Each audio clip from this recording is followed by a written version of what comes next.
Chapter 186. Zhang Tan was the only one left in the woods. Just as he was about to leave, Zhang Tan remembered that the stolen wallet was still in the grass. He ran over to take a look.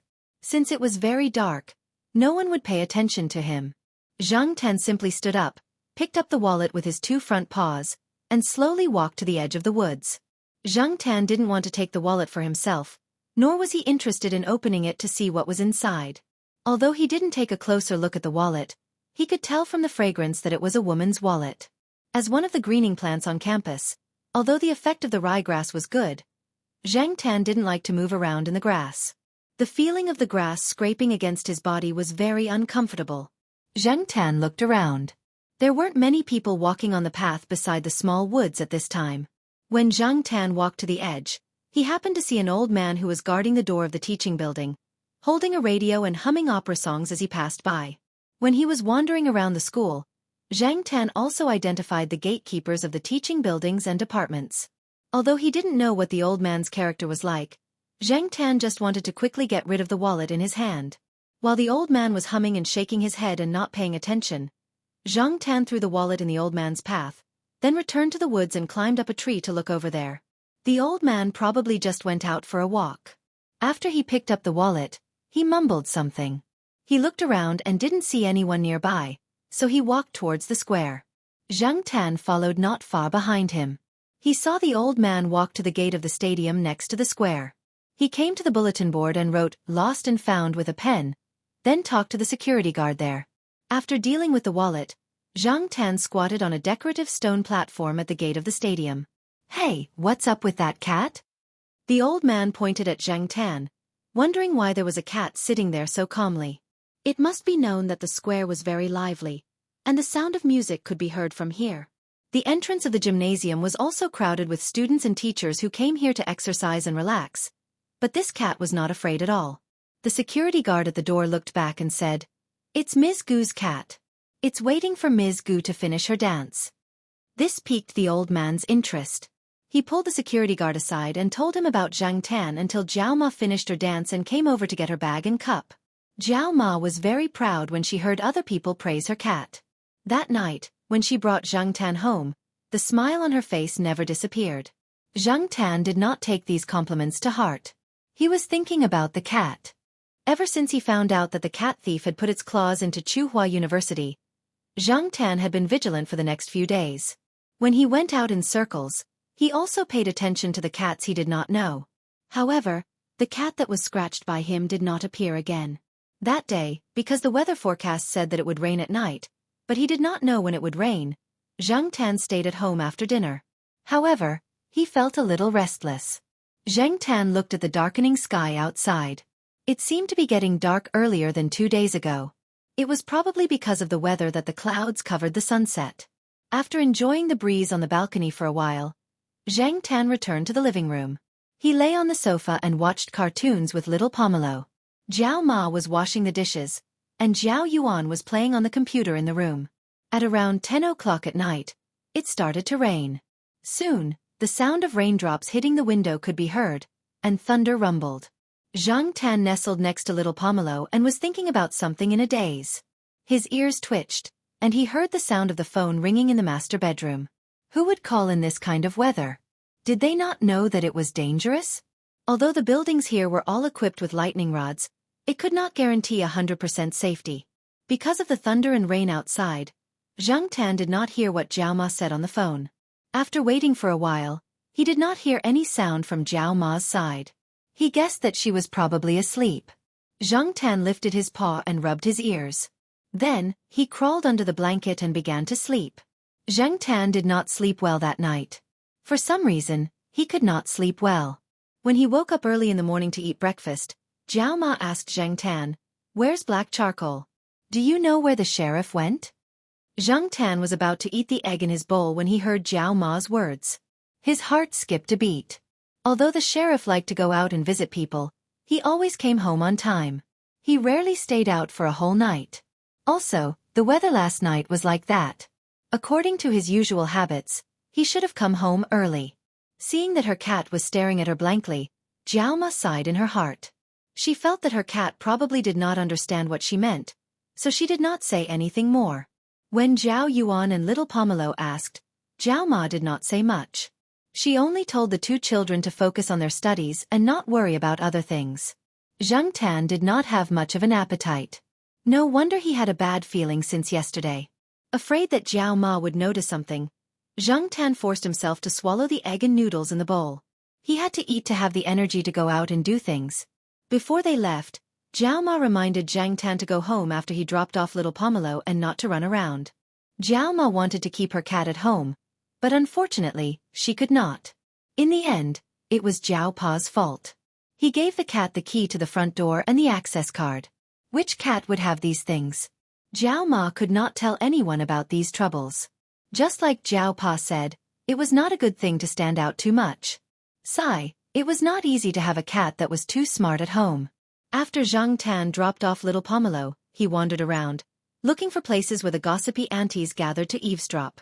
It did not take Zhang Tan long to learn the reason why Zhao Ma had asked him that during breakfast from a few aunties who had just come back from grocery shopping. At around 9 o'clock last night, a teacher in the western compound found her cat seriously injured on the side of the road. There were scratches and bites all over its body, and its fur was covered in blood. The teacher turned on the flashlight and found that the blood extended from the side of the road into the forest. It seemed that her cat had crawled out of the forest. She hurriedly sent the cat to the 24-hour outpatient department at the pet center. After checking the injuries and making sure that the cat was not in any danger, the teacher was relieved. If her cat had not been lucky enough to run into her, it would have been dead by the time it rained for another half an hour. After settling her cat down, the teacher was filled with anger.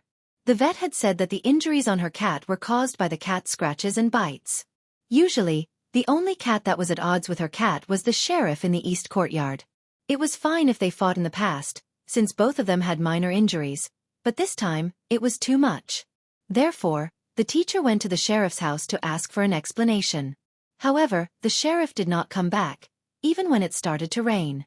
Now, the sheriff's owner also realized that something was wrong. It was common for cats to get scratches when they fought outside. The sheriff's owner was used to it, but his cat had always been in good spirits. Even if it went out to play at night, it would come home on time. Usually, at 9 or 10 o'clock, it would bark at the door of the family building, asking the owner to open the door. The peak period for missing cats during Chinese New Year had passed. Because of this, the sheriff's owner did not take it to heart. Who knew that something like this would happen? Everyone guessed that another cat had entered the school. Since the cat's claws were so fierce, it could not be a cat from the school. Otherwise, how could the school have been so quiet before? After learning the whole story, Zhang Tan was also worried. No wonder the sheriff's owner called everywhere to ask for help when it was so late last night. It was said that he even went out in the rain to look for the cat. It was past 12 o'clock, but he could not find the cat. This morning, when the rain stopped, the sheriff did not come back. The sheriff's owner also went to the school security office to ask for the surveillance video. The surveillance cameras in the school were not just for decoration, but the places with cameras were crowded and frequented, not the areas where cats were active. Many people said in private that the sheriff might not be able to come back. Zhang Tan felt that this matter had something to do with the cat that had been scratched by him. When the cat left, it growled and looked at him. He could tell that it was not a kind cat. Moreover, Zhang Tan guessed that there should be more than one cat. If there was only one cat, the cat in the west side courtyard would not have been injured so badly and almost died. The sheriff was still nowhere to be seen. These two cats were considered experts in the east and west side courtyard. Ordinary cats could not do anything to them. The rain last night washed away some of the scents, so it was impossible for Zhang Tan to find any suspicious scents. If the sheriff was only caught by the mastermind of the cat thief, the cat trainer that he had not met yet, he should at least be safe for the time being. Walnut had said that cat trainers would be interested in talented cats. The sheriff was indeed talented. A cat that could roar in the Chihuahua language so fluently was a wonder among cats. But if the cat trainer didn't discover the sheriff's talent and allowed his cat to kill the sheriff, Zhang Tan searched several green forest areas, which were also the places where the sheriff often fought. In a nearby forest where the cat in the west side courtyard was found, Zhang Tan smelled some scents. There were the scents of the sheriff, the cat in the west side courtyard, the cat that he had scratched, and at least 3 other unfamiliar cat scents. Unfortunately, he could not find anything else outside the forest. If only it had not rained last night. After a round of searching, Zhang Tan leaned against a large sycamore tree and panted in frustration. Although the sheriff was just a cat, ever since Zhang Tan had turned into a cat, the four scumbags of the East Side courtyard could be considered a small group. The sheriff was also regarded by Zhang Tan as an important playmate and a cat brother. Now that her brother was in trouble, Zhang Tan could not stay calm. Her worry overshadowed her anger. Even when she searched through the woods, Zhang Tan's heart was in her throat. She was afraid that she would see a cat with a stiff body in the woods. Scratching his ears in annoyance, Xian swung his tail on a thick branch, making a sound. On the bright side, if the sheriff had not been caught, or if he had not been injured to the point that he could not run, or if he had found a chance to escape when he was attacked, where would he hide? Although the sheriff was not very smart, he was not stupid. The swinging of his tail gradually decreased, and the tip of his tail moved rhythmically. Zhang Tan thought about the possible hiding places of the sheriff. The sheriff was also active in the campus, so he should be familiar with the place. Zhang Tan began to think about the possible hiding places one by one. Suddenly, Zhang Tan thought of a place that the sheriff often went to, the old tiled housing area in the campus. When the weather was good, it was a small gathering place for cats. Chapter 187. Because it had just rained, the old tile-roofed housing area was damp. Zhang Tan didn't see a single cat when he came over. It really wasn't a good day to take a nap on the roof. After getting the car, Zhang Tan didn't come here as often. Occasionally, he would take a stroll to see Jiao Wei and the others play with their model cars and planes. Jumping onto a relatively tall tree, Zhang Tan looked around the area and excluded the few tile-roofed houses that were often occupied by students. But before that, Zhang Tan took a deep breath. "Oh woo!" he howled a few times in a row. The few cats in the east courtyard knew his howls. If the sheriff was here, it would be best if he could hear it and run out. Although the possibility wasn't high, it was still worth a try. After he finished howling, he didn't hear the sheriff's response. Instead, a few students who were holding some kind of activity in a tile-roofed house pushed open the window and cursed. F***CK. Which psycho is howling in the middle of the day? They only thought that it was someone who was bored or playing a prank. They didn't associate it with a cat at all. Zhang Tan didn't have time to argue with those students. He didn't see the sheriff, nor did he hear its howls. It was either because it wasn't here, or it couldn't hear, or it couldn't move. It was 50-50. If there was a possibility, he had to try. And he had to hurry. With the cat in the west courtyard injured, Zhang Tan didn't dare to wait any longer. Although the rain washed away a lot of the smell on the ground, he could still smell something when he was near the old tile-roofed houses. After eliminating some parts, Zhang Tan began to search one by one. The black figure moved among the old tile-roofed houses. From time to time, it would stop at some windowsills or doors with holes, rust, and cracks that hadn't been opened for a long time. Then, it would immediately run to the next tile-roofed house. When he found the 8th tile-roofed house, Zhang Tan found some bloodstains at the door. The ones further away were probably washed away by the rain, but there were obvious bloody cat footprints at the door. Zhang Tan sniffed. It was indeed the sheriff, but the doors and windows of this tile-roofed house were too tightly shut. The sheriff should have only stayed here for a short while before leaving. However, following these sporadic bloodstains and faint smells, Zhang Tan found another tile-roofed house not far from here. The door of this tile-roofed house was a wooden door. There was a gap in the lower right corner of the door. There was blood around the gap. Judging from the smell, it was the sheriff. Zhang Tan gave it a try and was able to squeeze through the gap. There were some old tables, chairs, and cabinets in the old tiled house. They were probably discarded from the cafeteria and some teaching buildings. They had been locked here for a long time and had not been touched for a long time. They were covered in dust, and there were many cobwebs in the corners. Moving his nose, Zhang Tan followed the smell and found the sheriff lying under a table. Zhang Tan did not know what the wounds on the cat in the west side courtyard looked like, but he could tell from the sheriff's body that the fight last night was very fierce. What made Zhang Tan relieved was that the sheriff was still alive, but his condition was not very good. He raised his paw and gently pushed the sheriff. There was no response, but his ears moved slightly.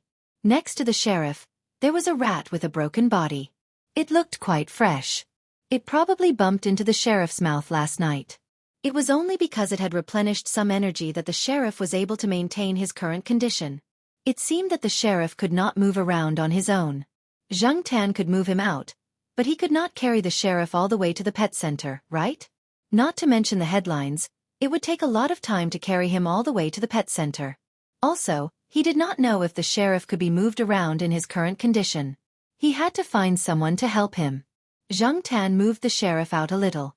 The gap in the door was still too small, and Zhang Tan could not move the sheriff out in this small gap.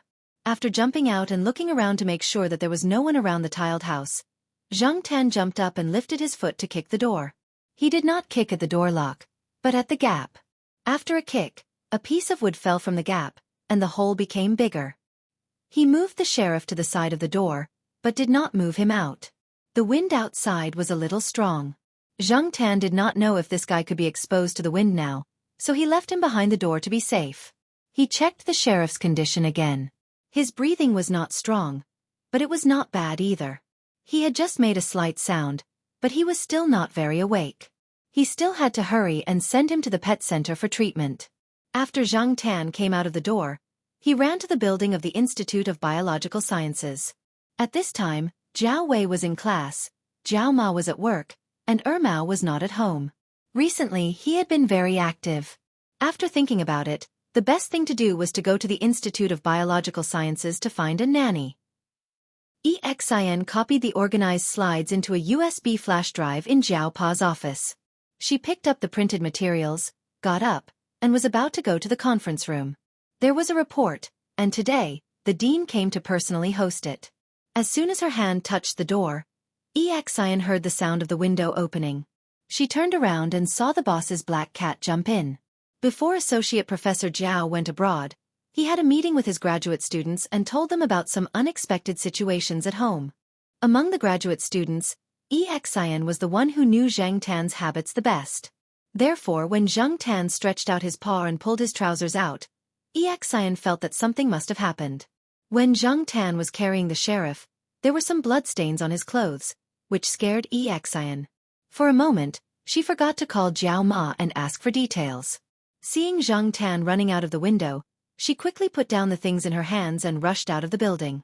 Zhang Tan, who was waiting outside, soon saw Xin riding a small motorcycle out of the building.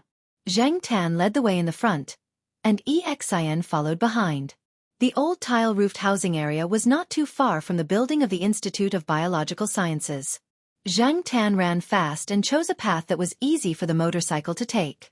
At this time, there were not many people on the main road of the campus, not to mention the remote area near the old tile-roofed housing area. Therefore, Xin rode a little faster.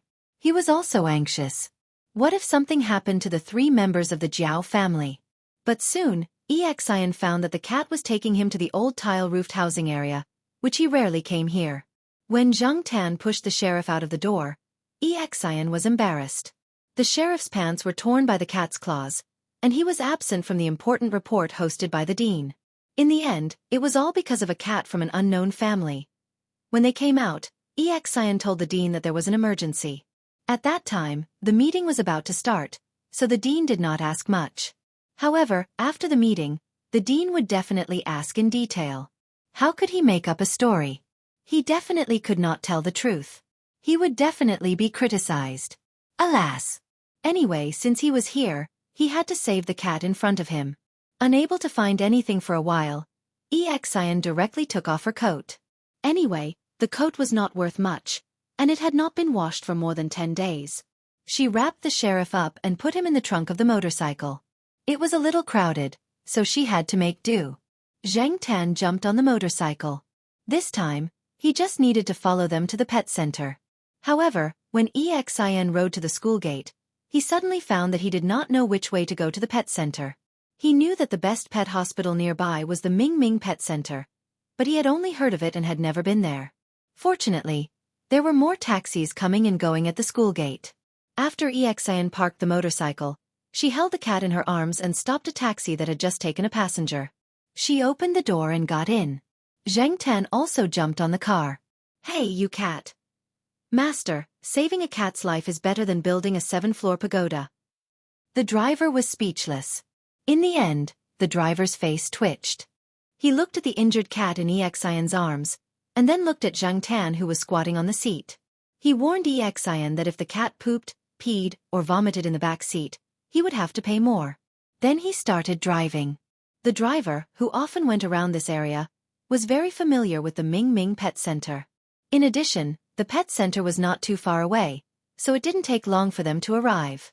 The veterinarian who was checking the sheriff's injuries felt strange. Why were there so many scratched cats recently? After making sure that the sheriff's life was not in danger, Zhang Tan listened to the veterinarian's complaints and started to think. Besides the cat in the West Side compound and the sheriff, were there other cats that were attacked? The sheriff stayed at the pet center for treatment. At noon, Xian called Jiao Ma and briefly told her what had happened. Jiao Ma immediately rushed to the pet center. In order to thank Xian, Jiao Ma specifically called the dean of the Institute of Biological Sciences and said that she had something to do here. Xian came to help and was absent from the meeting. After Xian left, Zhang Tan did not have to worry about the rest of the situation. Jiao Ma notified the sheriff's owner and also called Jiao Wei, telling them not to ask Zhang Tan for lunch. The sheriff's injuries would be monitored in the pet center for another 2 days. After Zhang Tan was sent back to Tsinghua University by Jiao Ma, he came to the old tiled housing area again. Previously, he was in a hurry to find the sheriff and did not pay attention to other details. Now that he was not in a hurry, Zhang Tan decided to look for the sheriff carefully. Since the sheriff chose to hide here instead of running directly to the East Side compound, the place where the fight happened must be closer to here. When the cat thief left that day, it met the sheriff and the cat in the West Side compound. There were so many cats in the school, so it was definitely not just the sheriff and the cat in the West Side compound that wandered outside last night.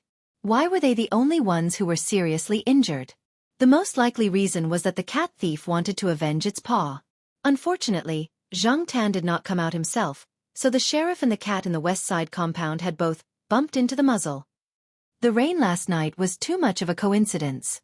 Perhaps the enemy had stopped chasing after the sheriff because of the rain. Otherwise, judging from the injuries on the sheriff's body, he wouldn't have let the sheriff go so easily. After all, compared to the cat in the West District, the sheriff's injuries were slightly lighter. Finally, Zhang Tan found some traces of a cat fight in a small forest at the edge of the old tile-roofed housing area. Not only that, when Zhang Tan came over, he saw the white body and black tail cat named Longan sniffing around in the forest, as if it was trying to identify something. After seeing Zhang Tan, it quickly left. Walnut had said that Wu was warned not to appear in Tsinghua University, but his cat was not warned. This cat might have been sent by Wu, so it should not have participated in the incident last night. Regardless of whether Wu's cat would fight with the cat thief, Zhang Tan could not take this lying down. Although the Jiao Pa said that he should keep a low profile, it did not mean that he had to endure it all the time. It was his own territory, so he had to vent his anger personally. Since they did not manage to stop him last night, those cats would definitely come again. Since they were here, they could not leave. Zhang Tan stood up and sharpened his claws on the thick tree trunk, scratching off a few pieces of bark. Chapter 188. Jiao Ma hadn't been in a good mood for the past few days, but she didn't have to worry about her 2 children. They went to school from Monday to Friday and rested at home on weekends. At most, Jiao Yuan was a little naughty, but that was okay. What worried Jiao Ma the most was her cat. She couldn't even keep it locked up. Jiao Ma was on tenterhooks every night, afraid that her cat would be the 3rd cat to be seriously scratched and bitten.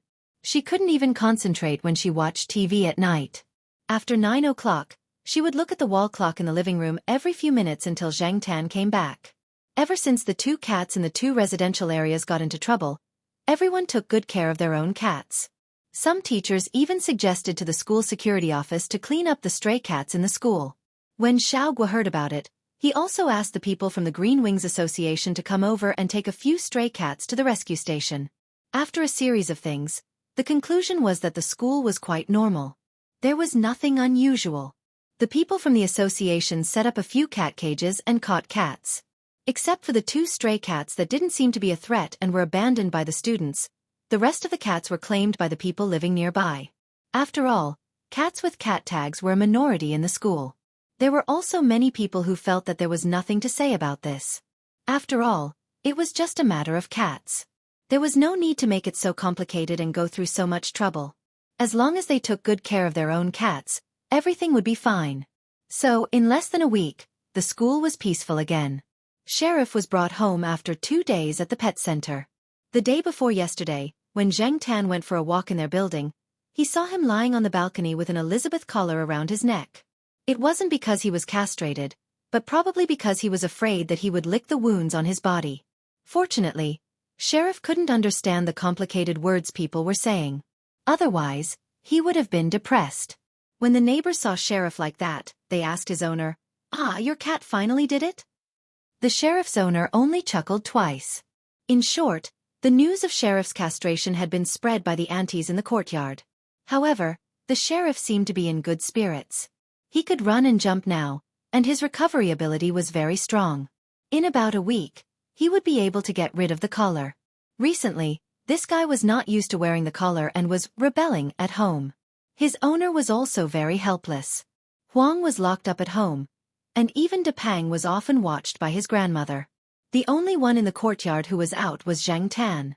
Zhang Tan wasn't wandering around aimlessly. His intuition told him that the cats hadn't taught him a lesson yet. They hadn't achieved their goal, so they would definitely appear again. During this period of time, whether it was day or night, he had been wandering around conspicuously. Unfortunately, there weren't any results. It was probably because there were too many people watching the cats in the school over the past few days. Moreover, the cats must have been injured when they fought with the sheriff and the others. They were probably resting during this period of time. Ah Wu's cat hadn't appeared on campus during this period of time. Walnut, on the other hand, had come once. He had been called over by Mao. Visiting Mao was secondary. The main thing was that after hearing from Mao about the two cats' injuries, Walnut had become suspicious. Zhang Tan had also stayed at Mao's place that day, listening to Walnut talk about some things related to the case. In the new photos, there was the yellow cat, which was the one that Zhang Tan had met when he was filming the advertisement outside. Unfortunately, there were so many cats in Chuhua City, and yellow cats were a common sight. There were several inside Chuhua University, and they all looked similar. Where could people start looking for them? Moreover, until now, they hadn't really taken any photos that were more special. The cat trainer was probably on guard. Therefore, after receiving a call from Mao, Walnut took the time to come over personally to understand the situation. Zhang Tan squatted next to them, listening to them discuss the case. According to what Walnut had learned from Wu, if a cat trainer really had a goal in mind, other than some regular training programs, he or she would need to be in close range to command the cat trainer at all times. Zhang Tan didn't know how to command specifically, but he could speculate that stealing purses was a regular training program. Therefore, when the cats were stealing purses, the cat trainer might not have been very close to them. However, when the sheriff and the cat in the west side compound were being beaten, the cat trainer should have been watching from nearby.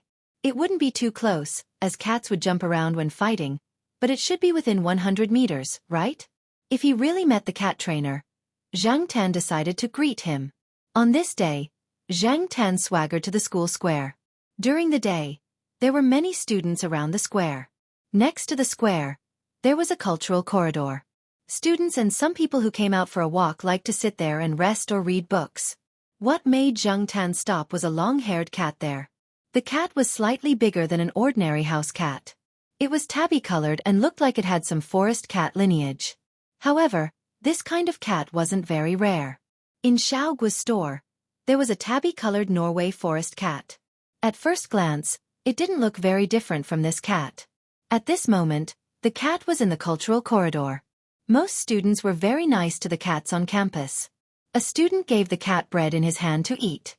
However, the cat waited for the students to put down the bread, then stretched out its paw to stick it on. The cat bent its paw to pick up the bread and slowly took 2 bites. It was also indifferent to the people around it. It wasn't afraid, and it wasn't close. Maybe the students didn't feel it, so they stayed next to the cat and changed the way they fed it. They didn't know that the cat didn't care about their good intentions at all. When it was in a good mood, it ate the food in front of it, and when it was in a bad mood, it just left it there. Zhang Tan hadn't seen the cat in school before. It was already an adult cat. The people in the school usually raised cats when they were kittens. This cat was very likely to be an outsider. Maybe it noticed Zhang Tan's gaze. The cat, who was bending its paw to eat the bread, looked at Zhang Tan with cold eyes. After a few seconds, it lowered its head and continued to eat the bread nailed to its paw. However, Zhang Tan knew that the cat must be wary of him. Just now, Zhang Tan could feel the unfriendly message from the cat. If it hadn't been for that look, Zhang Tan would have only been a little suspicious. However, after that look, Zhang Tan was 80% sure that there was something wrong with the cat. That look didn't look like the look of a cat raised as a pet, but it didn't look like a stray or wild cat either. Although it stared at Zhang Tan for a very short time, it made Zhang Tan feel like he was being treated as prey. However, who was the real prey? It was still uncertain. Zhang Tan looked over there for a while, then lifted his feet and left in another direction. When he turned the corner, Zhang Tan suddenly turned his head and saw that the cat was staring at him. The indifferent look in its eyes was even more obvious than before. It was completely different from the one in Xiao Guo's shop. Zhang Tan raised his chin provocatively in that direction, hooked his tail, and then walked away with his head held high and his chest out. Not long after Zhang Tan left, the cat threw away the piece of ham that it had just nailed to its paw. It turned around and left, ignoring the fawning students. A boy was about to reach out and stop it, but the cat scratched him with its paw, leaving a long bloody mark on his hand. Blood immediately dripped down. Before the boy could angrily kick it, the cat ran away and disappeared from the sight of the students. Zhao family. During dinner, Zhao Ma found that her cat ate a little too much. Was it tired from walking around and using up too much energy? Although Zhao Ma often complained that her family spoiled the cat too much, she still did the same when it was her turn. After she gave Zhang Tan some rice, she scooped 2 big pieces of meat from the soup bowl and put them in Zhang Tan's bowl. It's good to eat more. When you're full, stay at home and sleep. You'll gain weight. Don't always run around outside. Zhao Ma thought it was a good idea, but when she saw the news at night, Zhang Tan opened the door and ran out again. Zhao Ma was so angry that she almost threw the remote control in her hand. Coming out of the building, Zhang Tan hid the necklace on Depang's balcony. Depang was lying on the door leading to the balcony. When it saw Zhang Tan, it raised its head and moved its ears, but it didn't intend to get up. After Zhang Tan left, it rested its chin on its paw and closed its eyes. Only its ears moved slightly, paying attention to the surroundings. Zhang Tan ate so much at night because he wanted to fight at night. He had a feeling that the cat he saw in the school square today would definitely come to find him. He didn't know what would happen, so it was better to store as much energy as possible. Zhang Tan walked along a small path in the area where the sheriff and the others were often active. There were fewer streetlights here, and only sporadic light could be seen through the leaves. The moonlight was blocked by clouds, and the night breeze seemed to carry something different than usual. Zhang Tan's nerves were a little tense. After 2 years of experience, Zhang Tan's intuition had sharpened. Although he didn't really smell anything, he felt that he was being watched. He looked around, and all he could see were trees and bushes. Behind him was the narrow path, and there was no one. Some faint music coming from the square made it seem even quieter. Zhang Tan slowed down his pace and perked up his ears to pay attention to the surroundings. Suddenly, a soft sound came from the bushes in front of him, followed by a few bird calls and the sound of flapping wings. It was similar to the situation when the cat traffickers came out of the cages. The tip of his tail moved, and Zhang Tan looked in that direction for a while. He lifted his feet and walked in that direction. There was a trap there, but he couldn't lure those fellows out even if he didn't go. The sound of flapping wings was getting closer and closer, but Zhang Tan stopped when he was about 10 meters away. He didn't continue forward. The flapping sound came from behind the bushes planted at the edge of the forest. Zhang Tan turned a deaf ear to it, but he was alert to the movements around him. However, other than the sound of flapping wings, the forest was very quiet. If there was someone moving in the forest, it would definitely make a sound when it rubbed against the dense ryegrass. There was only the sound of leaves, but Zhang Tan felt that he was being watched more and more. There was also a sense of danger. When the soft sound came from above, Zhang Tan turned around and ran back. The cat was in the tree. Generally, when cats came down from a high tree, they would be a little timid.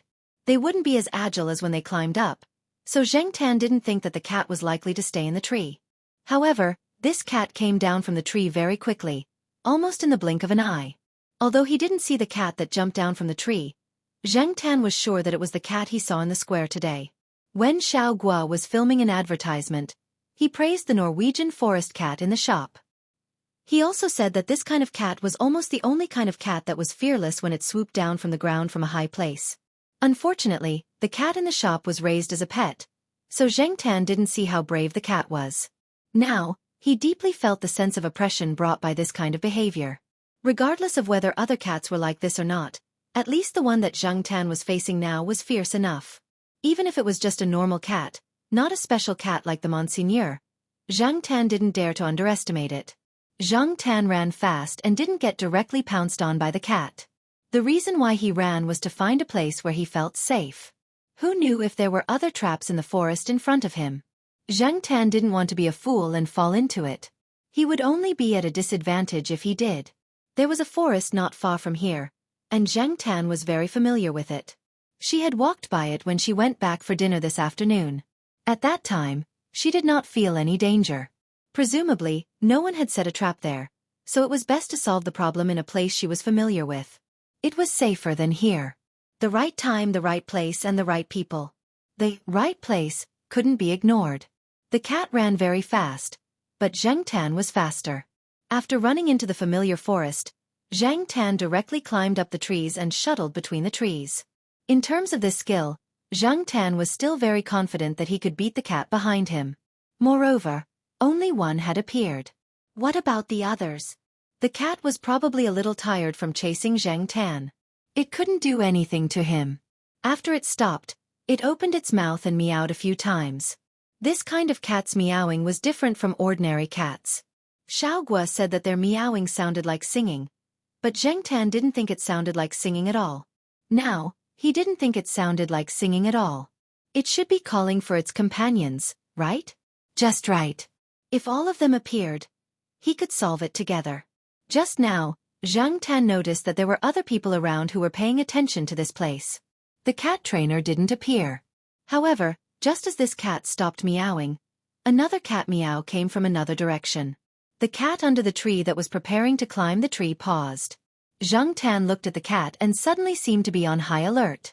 Speaking of which, the meow that came from the distance just now sounded familiar to Zheng Tan, but he couldn't figure it out at the moment.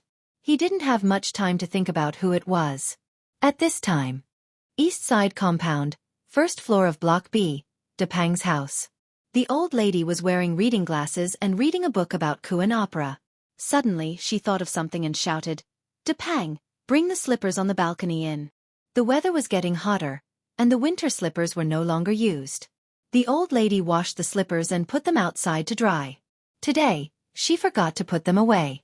Usually, the old lady often asked Depang to help bring things on the balcony. Depang could still understand a few words that he often heard. After waiting for a while and hearing no movement, the old lady looked up at the balcony. Depang. Chapter 189. Zheng Tan stayed in the tree. The cat below and the cat in the distance with a familiar voice were both calling out, as if they were calling for their companions.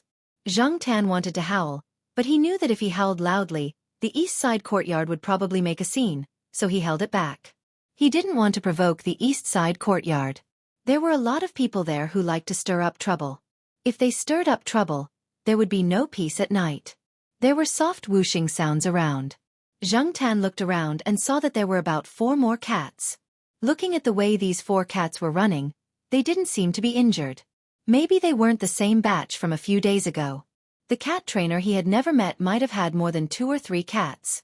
Although they weren't the same batch from last time, Zheng Tan was still holding a grudge against them.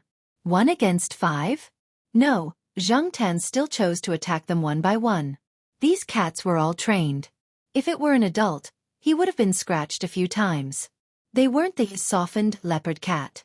Cat claws didn't have eyes, and Zheng Tan didn't want to be scratched. The process wasn't important, as long as the result was the same. Zheng Tan chose the biggest cat as his first target, which was the one that had chased after him and roared. It gave Zheng Tan the feeling that it was the most dangerous. As for the other 4, he let them follow behind. After summoning its companion, the cat seemed to have become even more ferocious. It climbed up the tree and charged at Zheng Tan. It even bared its fangs at Zheng Tan and growled threateningly. In this originally quiet forest, it seemed to have a strong psychological and imposing pressure. However, Zheng Tan wasn't a real cat, and cats weren't monkeys. Fighting in trees was still very limited. Relatively speaking, Zheng Tan had a lot more advantages than it. Obviously, This cat wasn't used to Zhang Tan's running style of jumping between trees. Although it didn't hesitate as long as the other cats, it didn't have much experience and didn't land accurately. Zhang Tan took advantage of this and found an opportunity to kick it. As expected, the cat was kicked down. There were more branches below. The cat hooked onto a branch as a cushion before landing in the grass on the ground. After being kicked by Zhang Tan, it was not bad to have such a reaction. Before it could even stand firm on the ground, Zhang Tan had already jumped down from the tree and swiped at it with his claws. Then, it scratched off a claw. Therefore, a creature with thick and long hair like this was like wearing soft armor. It could always reduce the opponent's attack power by a lot. Because of this, Zhang Tan couldn't scratch this cat like he did to the leopard cat. Since claws couldn't solve the problem well, he would just use his fists. Although he didn't use his full strength, Zhang Tan still held back a little in order to prevent his secrets from being exposed. Even so, 2 slaps and 1 kick were quite a blow to the cat that had just fallen from the tree. Zhang Tan saw that the cat's leg seemed to be injured. It was either sprained or fractured. Generally, when one suffered such injuries, one shouldn't move at will, especially when it was fractured. However, this guy still looked so fierce. It opened its mouth and growled, its ears pressed back, and its body expanded when its fur stood up. It seemed more intimidating. Unfortunately, it was useless against Zhang Tan, but it couldn't be underestimated. When Zhang Tan went up to beat it, if he didn't dodge quickly, he would have been scratched by this guy. A piece of bark on the trunk of the tree next to him was hooked off. Zhang Tan was about to continue to slap the long-haired cat in front of him to shut it up when suddenly his ears moved. He retreated to the side of a thick tree. If the situation wasn't right, he would jump up the tree first. When Zhang Tan saw the 3 figures that jumped out, he was relieved. It was Ah Wu's 3 cats. Zhang Tan also remembered that the roar in the distance just now was more like the cry of the white-body black-tail cat called Longan. A cat jumped down from a tree behind Zhang Tan and pounced at her. Just as Zhang Tan was about to turn around and slap it, a figure jumped out from the bushes. With an agility that did not match its size, it jumped up and pinned the cat behind Zhang Tan to the ground. The cat screamed, "Oh!" under the weight. Depang, this guy, usually looked lazy and kind, but when he was fierce, he was definitely stronger than the sheriff. Zhang Tan always knew this. But he didn't expect Depang to come here at this time. The old lady must have told him not to run around. If the old lady found out that this fatty ran out, he didn't know how anxious she would be. After this incident, Depang would probably be punished to squat on instant noodles when he went back. Depang ran here probably because he heard Longan's roar, but Zhang Tan was still very touched that he could come over. It could be seen that Depang wasn't in the camp of Longan and the other 2 cats. The cooperation between the 3 cats was too good. Depang didn't have the intention to join them. The reason he came over was most likely to help Zhang Tan. As expected of the cat brothers. How loyal! Although Ah Wu wasn't nearby, looking at the cooperation between Longan and the other 2 cats, it was obvious that this wasn't the first time they encountered this kind of thing. Just like the basic skills of the cat thieves to steal their own wallets, Longan and the other 2 cats were also very skilled in fighting together. Longan was calm and could always choose the best time. Lotus Seed's attack power wasn't high, but it was agile. And the long-haired cat Babeo was resistant to scratches. This guy's temperament was a bit like the sheriff's. It belonged to the type that became fiercer the more it fought. With the other 2 beside it, it wouldn't be too arbitrary. Seeing this scene, Zhang Tan could only say that this was indeed trained by Ah Wu. It wasn't as lazy as the sheriff and the other cats when they usually fought. When cats PK with cats, not only would they run around, but they would also make low growls or other sounds. Zhang Tan didn't use this method, so it was still considered quiet earlier. But when there were more cats, the quiet little forest became lively. This place wasn't too far from the eastern courtyard. If it was during the day, the people in the eastern courtyard might not have noticed the movements in the forest. But now it was night time, and this area was very quiet at night. When the cats on both sides fought, they made different sounds. In addition, Babeo was probably too excited to fight just now, so it roared loudly, causing the other cats to roar as well. There was also the cat that was beaten down by Zhang Tan and couldn't get up to walk. Although it didn't continue to roar like this, the cats in the courtyard heard it. In the eastern courtyard, Mao was taking a bath when it suddenly heard Black Rice's loud roar. It didn't even wipe off the water on its body and directly came out naked. It was the only one at home anyway, so it wasn't afraid of being seen. When Mao came out, it saw Black Rice standing on the balcony railing and shouting in a direction. It was so scared that it quickly ran to the balcony and carried Black Rice indoors. Luckily, it was late at night, so no one was paying attention. Otherwise, they would definitely notice that there was a naked man here. When Black Rice was screaming, the sheriff and Huang were both at home, yelling and scratching at the door.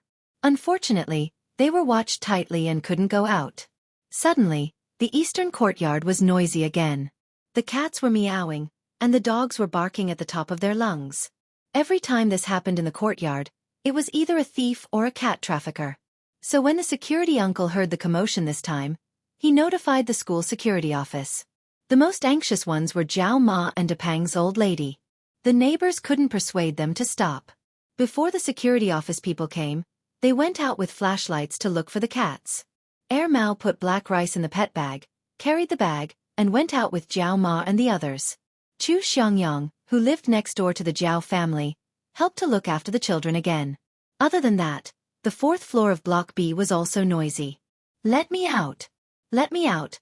Zhang Jun's toes clanged on the iron fence. "You're blind when you go out at night." Professor Tan, who had just been woken up, said angrily. Generally speaking, most birds had poor eyesight at night and didn't make much noise, so it was easy to get lost outside. Parrots were the same. At night, they would quietly hide. Because of this, many parrots liked to crawl under people's blankets. Zhang Jun used to crawl under people's blankets, but ever since he pooped in his blankets, Professor Tan threw him out to sleep in a cage. Zhang Jun was a special case among parrots. Sometimes, when he was in a good mood, he didn't sleep at night. Although he didn't make loud noises, he would still sing a little to entertain himself. Because he didn't disturb people, his owner, Professor Tan, let him be. Hearing Professor Tan's scolding, Zhang Jun paused for a moment, then continued to step on the iron fence. He stomped even louder and shouted like he was singing, "Let me out! Go to sleep!" At the same time, Zhang Tan's situation was very good. Although Zhang Tan could deal with these cats by himself, since he had a helper, Zhang Tan could spare some time to find the cat trainer earlier. Another reason why Zhang Tan chose this small forest was that the terrain and the layout of the forest made it convenient for him to find the cat trainer behind the scenes. At this time, the cat trainer was hiding behind a statue and observing with night vision goggles. He wasn't having a good time recently. The police were watching him closely, and there was another cat trainer, Wu, waiting behind him. It wasn't easy to hear that Wu wasn't allowed to get close to Tsinghua University, so he chose to attack Tsinghua University. He didn't expect to fail here. Last time, he didn't send out Boss, and was seriously injured. This time, he decided to take revenge and replaced a group of healthy cats with Boss leading the team. But he didn't expect that in a university. There were so many cats that were good at fighting. Shouldn't the cats in this kind of campus be more docile? But the fact was, last time, the 4 cats that he had trained could only be said to have won a Pyrrhic victory against the 2 cats. This time, the boss was defeated at the beginning, and the cats that came later weren't gentle characters. Plus, Wu's 3 cats were here. The cat trainer's mind was full of twists and turns, but before he could figure out the reason, he realized that the cat that had easily beaten the boss he had trained with great difficulty was actually running straight towards him. What the F***CK? The cat trainer didn't care about the cats in the forest anymore. He turned around and ran.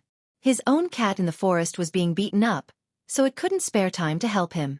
Plus, he had trained cats for many years, so of course, he could tell which cats were easy to mess with and which weren't. Against this cat, it was better to run first. While Zhang Tan was chasing the cat trainer, Mao took the old lady and Zhao Ma to the small forest according to Black Rice's reaction. Depang heard the old lady call his name, and bit the cat that was being pressed down by him again. Then, it ran out of the forest and jumped into the old lady's arms. The old lady's hands trembled as she asked Mao to use the flashlight to check on her cat's condition. Depang's mouth was still stuck with cat fur from an unknown cat. Anyway, judging from the color, it didn't belong to Depang. The light wasn't good, so the small injuries weren't easy to see, but she didn't see any major injuries. The old lady was relieved. Chapter 190. Zhang Tan actually heard the shouts of the Zhao Ma and the others, but he didn't stop. It wasn't easy to catch this cat trainer, and he couldn't let all his efforts go to waste. Although the cat trainer looked a little embarrassed and was surprised by Zhang Tan's sudden pursuit, Zhang Tan could tell from the cat trainer's escape route that this guy was fully prepared and had a good understanding of the layout of the surrounding area.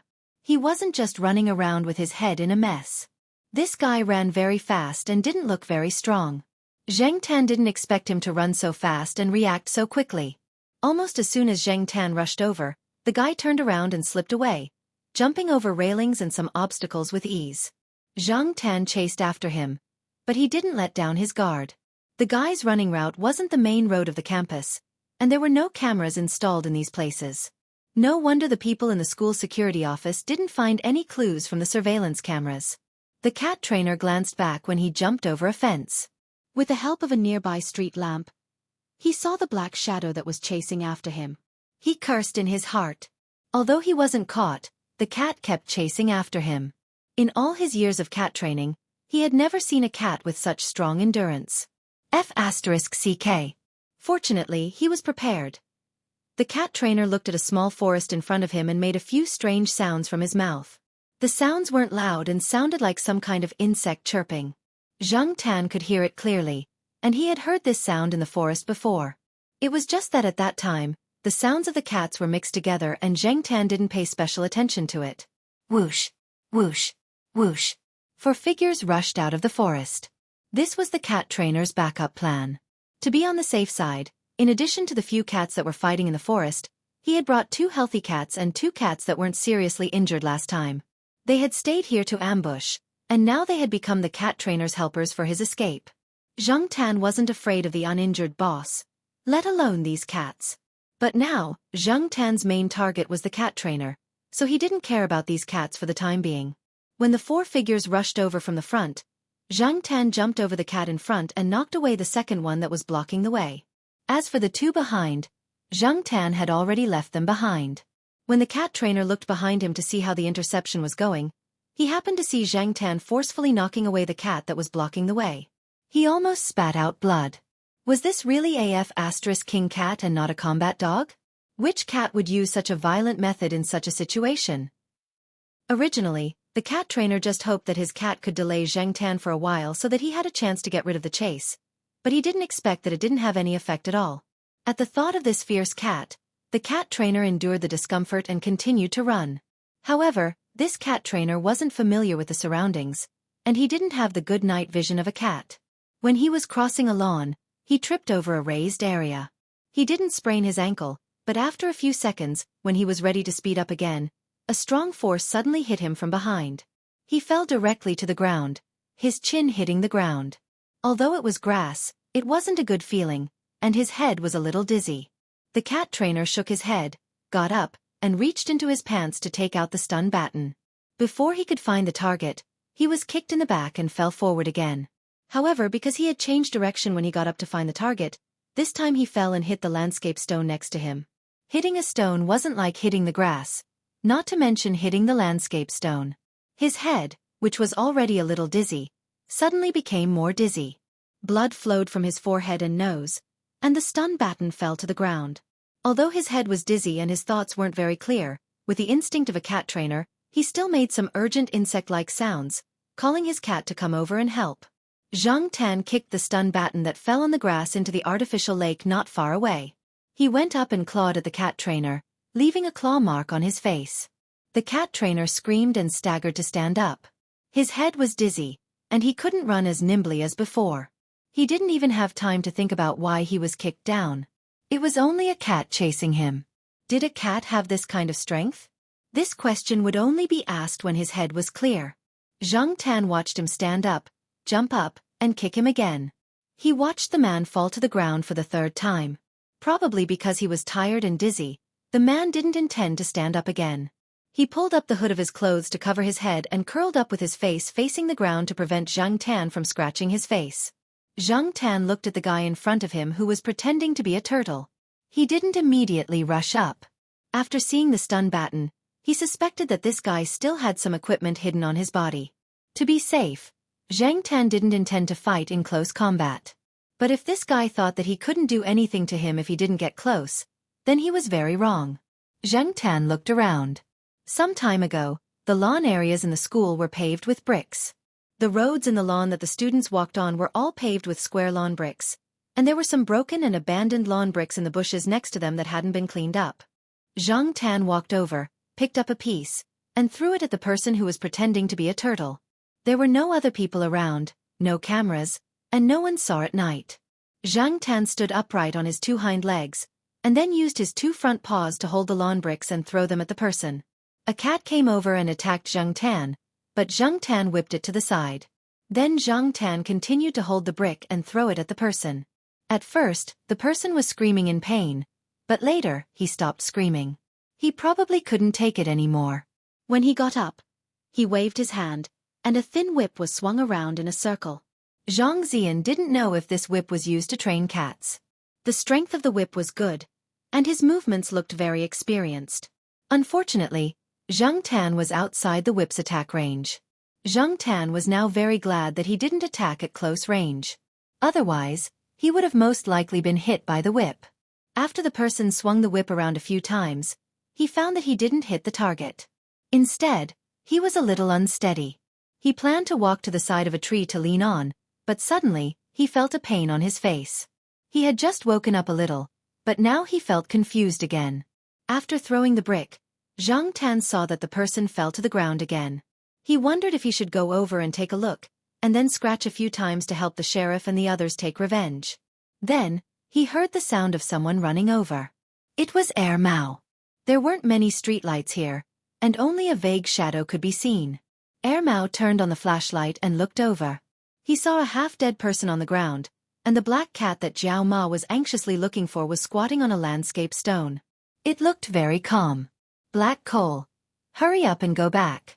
Your cat mom is anxiously looking for you. Leave this to me, Mao said to Zhang Tan. Seeing Mao, Zhang Tan didn't want to continue arguing with this cat trainer. Before he left, he had stepped on the cat trainer's body. Jiao Ma, who had finally seen her cat, was finally relieved. But after the worry, she was angry. Jiao Ma was very angry, and the consequences were very serious. She asked Zhang Tan to take out the house key. Zhang Tan pretended not to know. After all, he had hidden the key well. As long as Depang didn't betray him, Jiao Ma wouldn't be able to find it. The noisy East Side compound returned to peace soon after the arrival of the police. Zhang Tan didn't know what happened to Wu and his 3 cats, but from the news he heard from Mao the next day, Zhang Tan learned that the cat trainer had been personally taken away by Walnut. He had also taken away a few cats, including the boss that had been beaten up by Zhang Tan.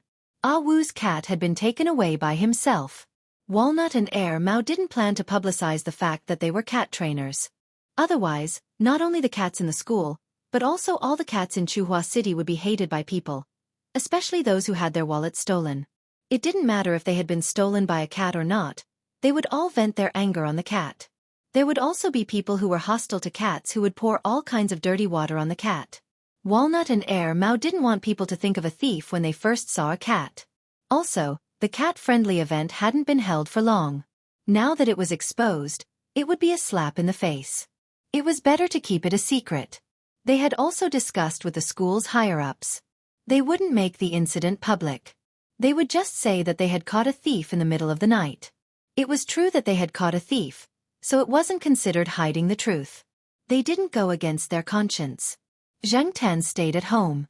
He didn't go out that day, and he wouldn't go out for the next few days. At most, he would wander around the building, at least for the time being. Zhang Tan didn't hand over the door key, so he consciously stayed at home to reflect on his mistakes. When Jiao Ma calmed down one day, Zhang Tan would go out for a walk. When he was sunbathing on the balcony, Zhang Tan saw a familiar car parked in the compound. It belonged to Depang's cat father. It seemed that Depang should be at home eating instant noodles. The old lady couldn't bear it, so only the cat father came to supervise. Zhang Tan thought about it. What would happen if Jiao Pa was at home? In the end, he couldn't think of the most likely scenario. Jiao Pa was too unpredictable. He couldn't be compared to ordinary people. What angered Zhang Tan the most was that little Pomelo wouldn't let him sleep on the bed. For the past 2 days, Zhang Tan had been sleeping on the cat tree. The more he thought about it, the angrier he became. Zhang Tan fished out a small piece of soil from the flower pot next to him and threw it towards the fourth floor. It hit the iron net. General, who was listless and thinking about something, heard the noise. It immediately flapped its wings and ran over, looking left and right. Zhang Tan wasn't in the mood to pay attention to the bird. After rolling around on the balcony, he decided to go online and read some gossip. This time, Zhang Tan didn't go to the pet forum. Instead, he went to Tsinghua University's forum. The most popular posts were all about the incident. The cat was gone, and so was the cat trainer, but people's discussion didn't stop. In fact, it was getting weirder and weirder. The aunties in the East Courtyard had exaggerated the story and spread it out, saying that the cats and dogs in the courtyard had helped to catch the thief this time. With the previous experience, this time the story was even more exaggerated. However, most people outside the courtyard only took it as a joke and did not take it seriously. In contrast, the students' discussion this time was unusually popular. That night, the cats in the forest fought and ran in a wider area.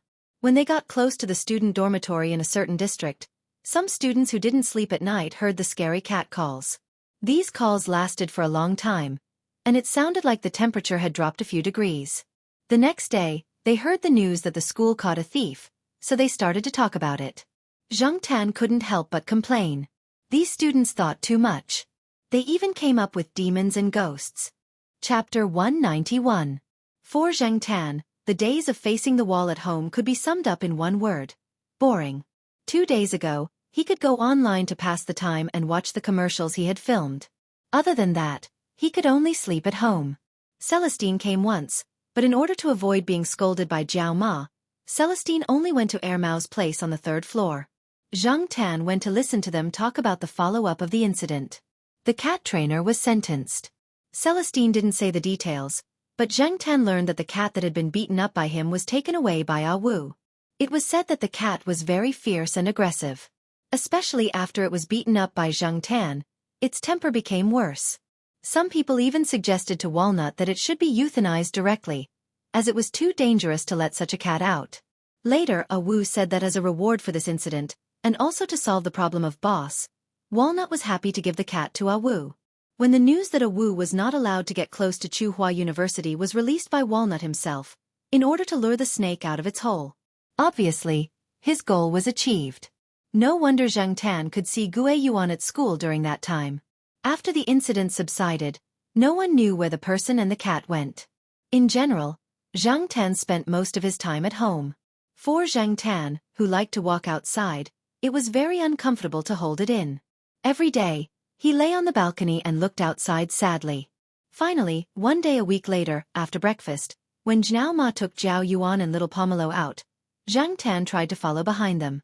As he walked, he looked at Jiao Ma's face. Little Pomelo glanced at Zhang Tan, pursed her lips and didn't say anything. Jiao Yuan grinned and snickered. Zhang Tan followed them all the way to the door on the 1st floor. When the 3 of them went out, Jiao Ma didn't say anything, so he shamelessly rushed out before the door closed. He then looked at Jiao Ma's expression. She did not look happy, but more than that, she looked helpless. Don't cause trouble and don't meddle in other people's business. If you encounter a thief in the future, don't rush up on your own. Catching thieves is the job of the police and dogs. Why would a cat like you rush up on your own? Jiao Ma was indeed frightened that night. Otherwise, she would not have been angry for so long. Although this was a reprimand, at the same time, it also meant that Jiao Ma had temporarily acquiesced to Zhang Tan going out. If it weren't for Jiao Ma watching, Zhang Tan would have jumped up and done a few somersaults in excitement. Somersaults were not difficult for cats. After sending little Pomelo to the affiliated primary school, Zhang Tan watched Mama Jiao and Jiao Yuan leave until they were out of sight. Then, he ran to the lawn at the side, jumping up and down. For the past week, he felt like his whole body was going to rust. He had been holding it in for so long, but now that he was running, he felt much better. After flirting with a few gray magpies, Zhang Tan walked along the flower bed. When he arrived at the teacher activity center, he heard a familiar voice. Zhang Tan jumped onto a windowsill and looked inside. He saw the B*TCH bird standing on a towel rack, swaying its head and singing kunku opera with the retired teachers. No wonder this bird's accent was weird and it always sang opera. It was learning from these old men and women. Depang's grandmother was also inside. Depang was squatting next to her. General would occasionally run up to her and flirt with her, but he would be slapped away. Zhang Tan did not understand the opera and was not interested in it. He didn't go too far in the morning. He walked around the school and decided to go outside in the afternoon. Some people wanted to go further after being locked up for a long time. Zhang Tan belonged to this category. He chose the old street where Jiao Yuan School was located. The furthest he walked along this road was around Uncle Lamei's house. Today, Zhang Tan decided to go further. The pace of the city's construction was speeding up. After not seeing it for a while, Zhang Tan felt that there were some changes. When he arrived at Uncle Lamei's old neighborhood, Zhang Tan thought for a moment. He jumped over the wall and came to the front of the building. Swish! At the familiar window, the window was pulled open. An unfamiliar face appeared and there was some conversation. There were also some potted plants on the balcony, not the cardboard boxes from before. This place must have been sold to someone else. Since he didn't know anyone, Zhang Tan didn't stay any longer. He walked out of the neighborhood and walked forward according to his plan. The further he walked, the more obvious the difference between the old street and the old street. Whether it was the shops or the wall, there was a vitality of the new era. When there was no wall, Zhang Tan walked along the side. Occasionally, people would look at him, but most people were in a hurry and didn't bother to pay attention to a cat that didn't look special. After walking for a while, Zhang Tan saw a bridge in front of him. There were a lot of pedestrians on both sides of the street. There was no path that satisfied Zhang Tan, so Zhang Tan didn't want to go any further. However, he didn't want to turn around and go back immediately, so he decided to walk on the bridge.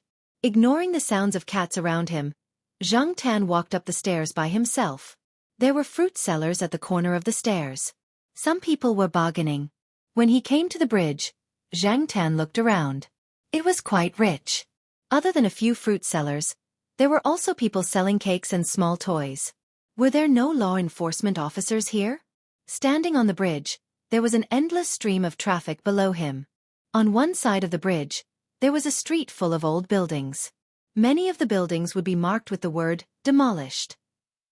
On the other side, there was a more colorful and prosperous world. The tall modern buildings showed the atmosphere of a metropolis. Looking away, Zhang Tan looked around the bridge. Finally, his eyes fell on the middle of the bridge. There was an old man with white hair, wearing old grayish-blue clothes, sitting on a simple folding stool. His back was leaning against the railing. Next to him was a cane for the blind. Above his head was a large black umbrella. The handle of the umbrella was open to block the sun. The handle of the umbrella was tied to the railing. The old man was holding an arrow in his arms. Next to his feet was a small wooden box. Inside the box were some coins and small bills. A performer? And a blind one? While Zhang Tan was looking around, the people around him were also looking at the black cat curiously. They had been selling things on the bridge for some time. This was the first time they saw a cat walking up alone. It didn't seem to be afraid of people at all. It was very calm and didn't pay attention to the teasing of passers-by. Originally, some people were just looking at the black cat curiously. Then they started to call out to the passers-by who wanted to buy things. However, when they saw the black cat walking towards the blind old man in the middle, some people couldn't help but stop shouting and pay attention to the old man. Zhang Tan was purely curious. He had heard some things from Mao and the others. For example, there were some popular scammers. Many people pretended to be blind and pitiful to gain sympathy from people. The money they earned in a day was not necessarily less than some office workers. However, this old man didn't beg for money from passers-by.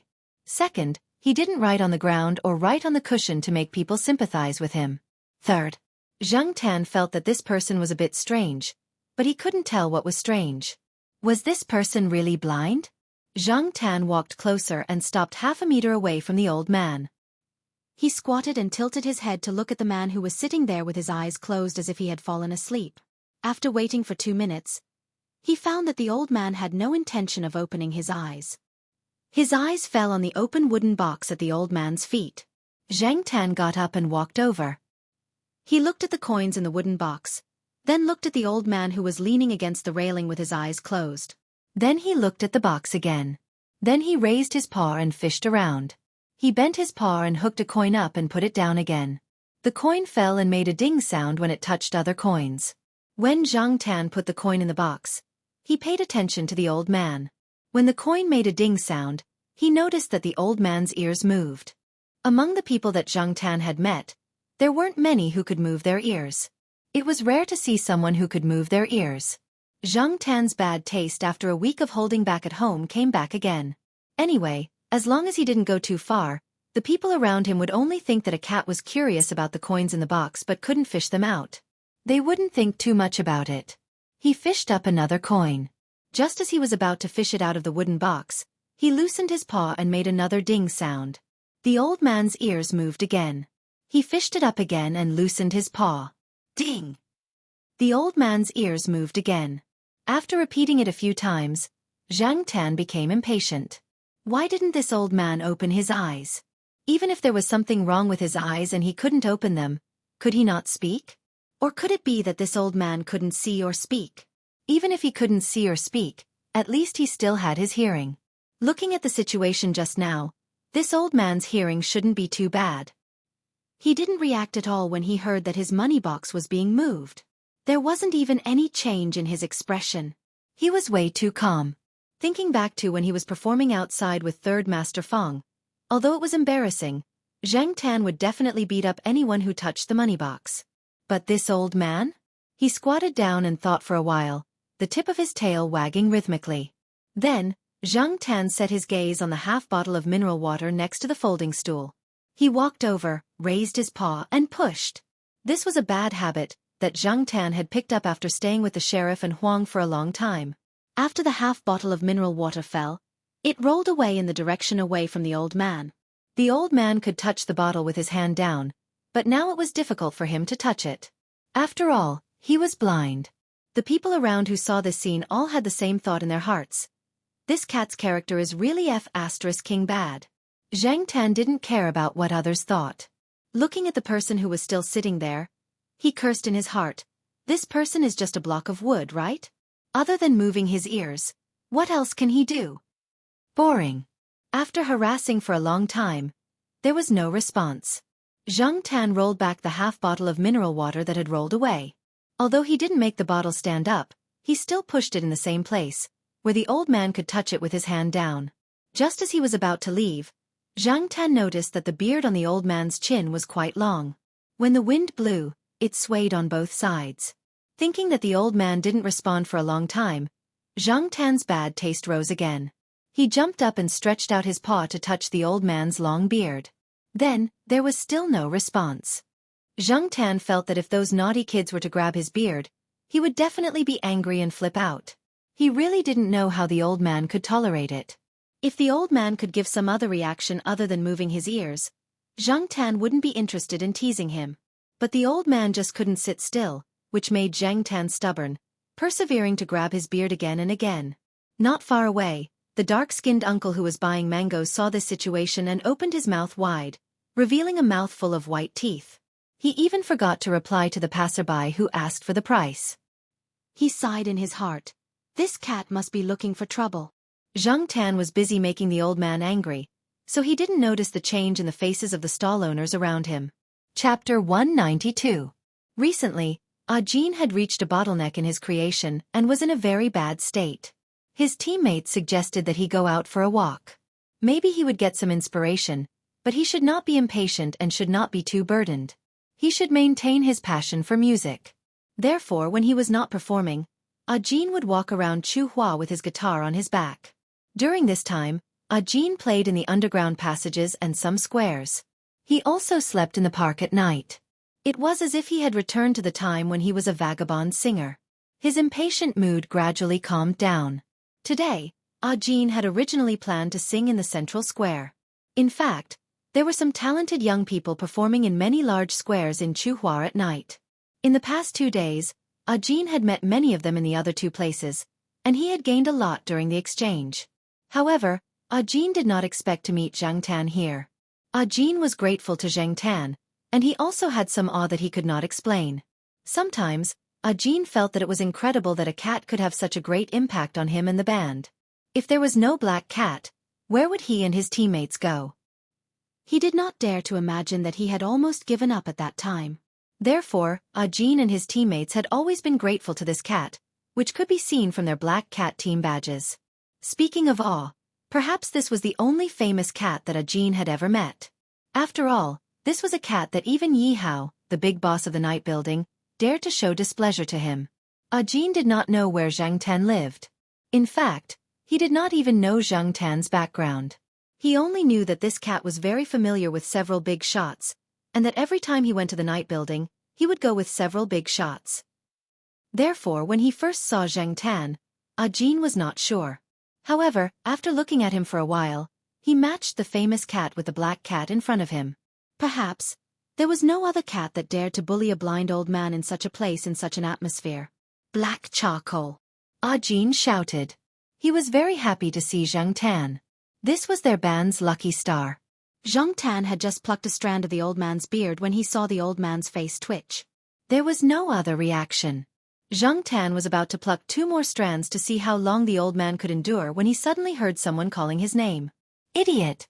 Why did he call her by her name? Zhang Tan cursed in his heart. When doing bad things, the biggest taboo was to expose one's true identity. Originally, this was Zhang Tan's first time here, and no one knew who Zhang Tan was. Who would be able to find him if he took a stroll and left with his tail wagging? But now, Ajin directly called out his name. Zhang Tan hesitated. Should he pretend that he had been mistaken for someone else? As he was thinking, Zhang Tan looked up at the old man sitting there and found that the old man had opened his eyes. His eyeballs were turbid gray and white, and he was looking at where Zhang Tan was. Zhang Tan was so scared that he jumped back reflexively. It was not that Zhang Tan was timid, but it was too sudden. The old man had not opened his eyes for so long, but now he suddenly opened them. However, he was really blind. Not only did the old man open his eyes, but he also moved. As soon as the old man moved, Ajin hurried over, afraid that the old man would hit Zhang Tan with his cane. The other people who had set up stalls around were also thinking about how the old man would deal with the cat. Although the old man usually did not talk much, did not communicate with others, and did not argue with anyone, that was because no one provoked him. The current situation was that the cat was courting death. Even Zhang Tan thought that the old man would teach him a lesson. The cat still had a strand of beard in its claws. So he was ready to slip away. Unexpectedly, the old man moved, adjusted his sitting position, and began to play the arrow. Zhang Tan had seen the old woman in Jiao Pa's hometown play the arrow. Now that he heard the old man play it, he felt that he should not be inferior to the old woman. Moreover, the old man was blind. It was too rare. At the same time, Zhang Tan had to admit that the old man had a good temper. He was still in the mood to play the arrow even though he was pulling his beard. Although Ajin did not know much about the arrow, he was very sensitive to music. Ajin felt that the old man did not seem to be angry. Instead, he sounded like he was in a good mood. There were many people who played the arrow, and most of them had a sad and cold feeling. But now, the arrow tune played by the old man made people feel like they were on a sunset dam. Unknowingly, the tension just now had relaxed a lot. Ajin judged the old man's mood by the arrow tune, while Zhang Tan felt whether the old man had any malicious intentions through his intuition. Since the old man was not going to pursue the matter, Zhang Tan could not continue to bully the blind man. Moreover, Ajin was here. If he continued to cause trouble, more information would be inadvertently revealed by the idiot Ajin. Since he did not intend to continue to bully the old man, Zhang Tan simply squatted beside him and listened to the old man play the arrow. Ajin was not going to leave immediately. He stood beside Zhang Tan and leaned against the railing, listening to the old man play the arrow. Ajin could see that the old man was an expert in playing the arrow. He was no worse than the teachers in the music academy. Listening to him for a while could also be good for his own composition. Another point was that Ajin had heard a lot of arrow music, but he had never heard the song played by the old man. However, he was too embarrassed to interrupt and ask, so he stood quietly by the side and enjoyed it. The people who set up stalls around had long been used to the old man playing the arrow. Seeing that there was no fun to watch, they began to busy themselves with their own stalls. For them, a cat was not as attractive as money. Speaking of money, Zhang Tan now understood why the old man had so much money in his wooden box. If one played the arrow well, passers-by would be willing to listen to it and like it. In addition, they sympathized with the old man, so they would give some money. Although most of the money was small change, it was enough to earn a lot in a day. For an old man, it was more than enough for his living expenses, and there was still money left to enjoy other things.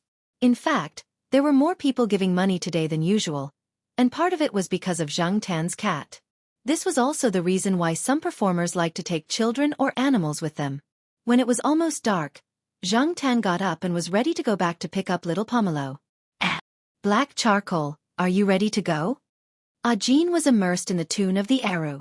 When the sound of the eru stopped, he realized that the black cat, who had been squatting next to him, had walked to the side and was ready to go down the overpass. Carrying the guitar on his back, Ajin was ready to follow Zhang Tan all the way. Anyway, he did not have an absolute destination now. Moreover, he was very curious about Zhang Tan's address. Where did this cat live? What kind of place did it live in? Why did it come here alone? Zhang Tan knew that Ajin was following him, but he did not pay attention to him. When passing by a stall selling food, Ajin stopped Zhang Tan. Black charcoal, I'll treat you to chicken fillet. Ajin remembered that this cat seemed to have a wide range of food. This was also a way to express his gratitude. It was rare to see Zhang Tan alone. In the past, when Ajin saw Zhang Tan was with Celestine and Yihao, so Ajin did not dare to interrupt. Speaking of meat, Zhang Tan was indeed a little hungry now. Anyway, he was not in a hurry. There was still half an hour before little Pomelo's school ended, so it was not too late to go back after eating. Seeing that Zhang Tan had stopped, Ajin knew that this cat should have agreed, so he happily walked to the stall. 2 servings. Before he finished speaking, Ajin froze. He dug in his pockets and patted his trouser pockets. After searching for a long time, he looked at Zhang Tan with a depressed face. Black charcoal, have you seen my wallet and phone? Zhang Tan. Idiot! You don't even know that your phone and wallet have been stolen. On the other side, on the overpass, after Zhang Tan and Ajin left, the old man did not play the eru anymore. He just sat there quietly with his eyes closed, returning to his previous state. It was not until the sun set that the old man folded the low stool and put it in the wooden box with money. The wooden box was not big, but it was just enough to accommodate the folded low stool. The old man untied the big black umbrella tied to the railing and tidied up everything unhurriedly. Every movement was not fast, but very smooth. The people around were not surprised. If someone repeated the same thing every day, day after day, he could also do this. For a blind person, there was no difference between day and night, but the old man was very regular every day. He appeared with the morning sun and disappeared with the evening sun. Moreover, his position on the overpass was always fixed. No vendor who came to set up a stall on the overpass would take his place. There would even be an empty space around him. When there were many vendors, even if other places were crowded, there would be an empty space around the old man. If there were new vendors, they would be told by other vendors not to take up the space there. Moreover, after the old man left, the vendors on the overpass would pack up and leave as soon as possible even if their business was good. They had to change places to continue their business. If one day they came to the overpass and did not see the old man, they would not set up a stall there. Instead, they would choose to sell in other places until the old man appeared on the overpass again. This was a rule that the vendors on the overpass had learned for a long time. When the blind old man was there, no one would come to the overpass to drive them away. This was one of the reasons why everyone treated the blind old man with a special attitude. As for the other reason, these vendors had only heard about it. They had not seen it with their own eyes, so they could not make a conclusion. In any case, they would never offend the blind old man. Sometimes, they would give some fruits or other food to the blind old man. When they gave it to the blind old man, they did not look like they were giving alms. Instead, they were very careful. The old man held his cane and walked on the sidewalk unhurriedly. His pair of turbid black and white eyes did not open. If they were open, it would probably scare some people. The sky quickly darkened and the neon lights flashed. People who were ready to start their nightlife walked past the old man, chatting and laughing. They looked at the old man with sympathy and disdain. This was not directed at the old man, but at a blind person like the old man. Suddenly, a person rushed from behind, snatched the wooden box from the old man's hand, and ran away. This person walked past the overpass in the evening and saw the money in the old man's wooden box. At the time, there were too many people, so he did not take action. He did not care because he had more fat prey. Now that he saw it, it would be a waste if he did not take it. After all, there were a few hundred yuan inside. When the people around the old man saw this, most of them did not want to meddle. Some hot-blooded youths wanted to intervene, but in the blink of an eye, the person who snatched the box disappeared into the crowd. They could only sympathize with the blind old man. Unlike the people around him, the old man's face was very calm. He did not show any anger or sadness because the box was snatched.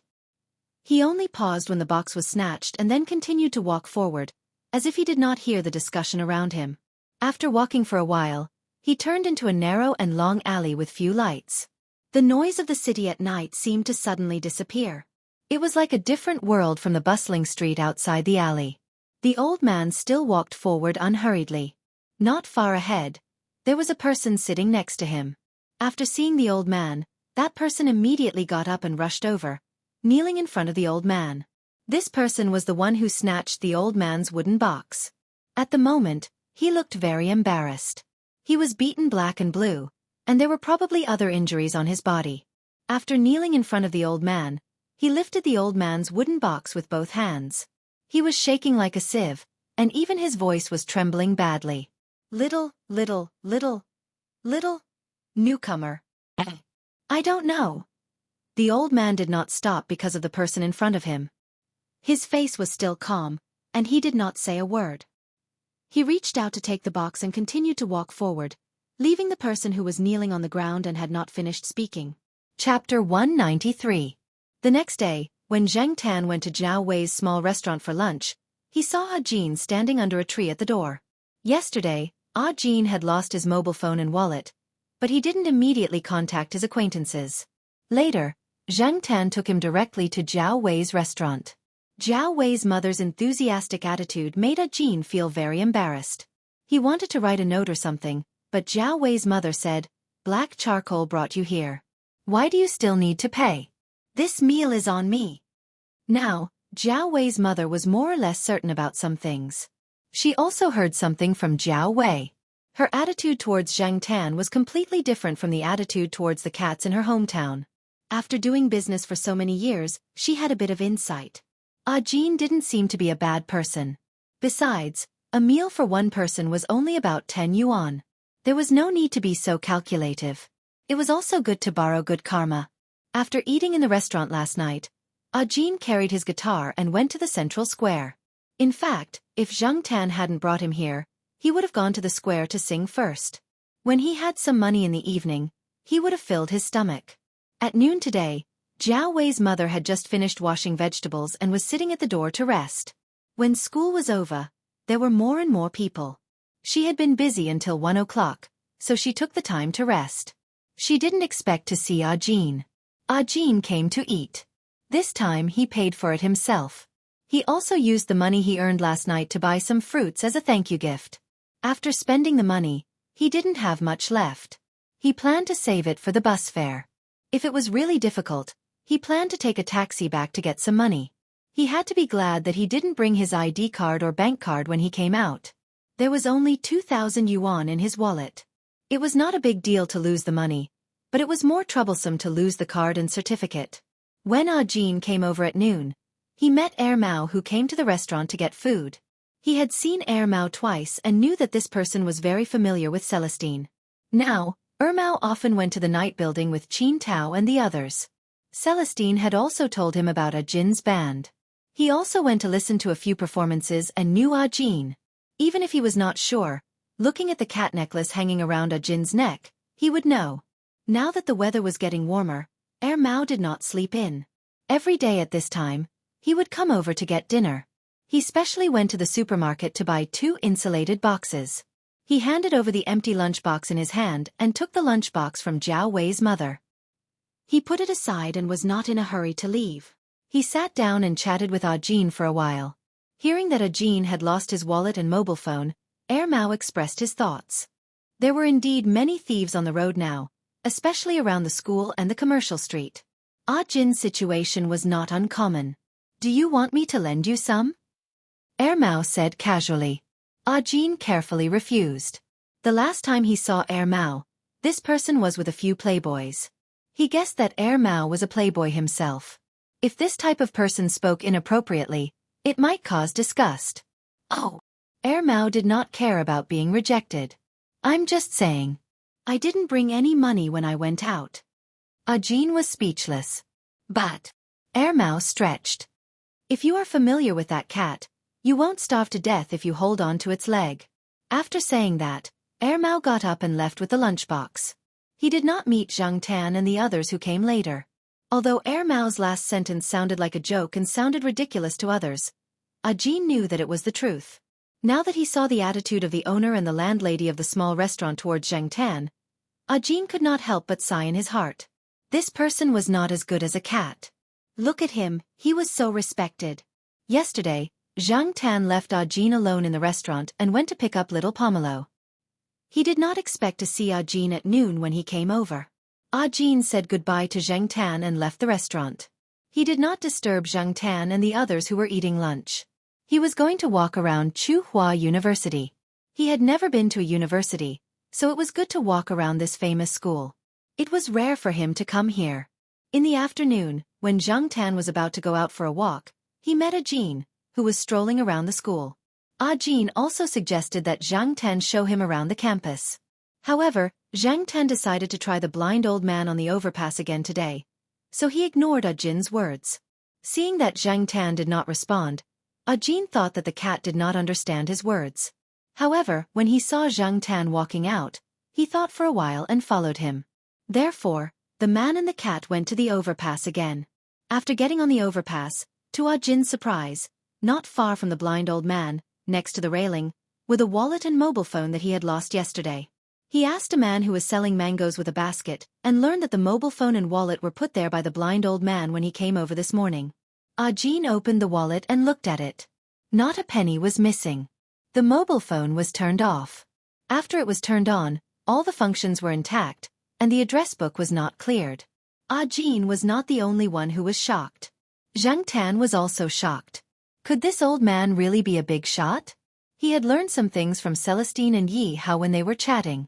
Without any means, it was impossible to find the lost things so easily. However, what made Zhang Tan puzzled was that didn't they say that big shots had bad tempers? Why wasn't this old man like that? He had pulled his beard yesterday, but he did not see any reaction from the old man. After that, no one came to find trouble with him. When Zhang Tan and Jean came over, the old man was playing the eru. The song was different from yesterday's. When Jean listened to it, there was neither a sense of sadness nor the style of the song from yesterday's afternoon. Instead, it made people feel very calm and strange. At this time, the weather and environment should make people feel tired or irritated. Of course, for Zhang Tan, who did not know how to appreciate it, it was a different story. He still felt what he should feel. Jean did not interrupt the old man. He was going to wait for the old man to finish playing the song before thanking him. He walked to the side and leaned against the railing to listen to the old man play the eru. Jean admired this blind old man. Although Jean thought that he had honed some skills, it was obviously not enough. If he played and sang here by himself, he would inevitably be affected by the ear-piercing beeping of the cars coming and going under the overpass. Some impatient drivers would frequently honk or press the horn for a long time.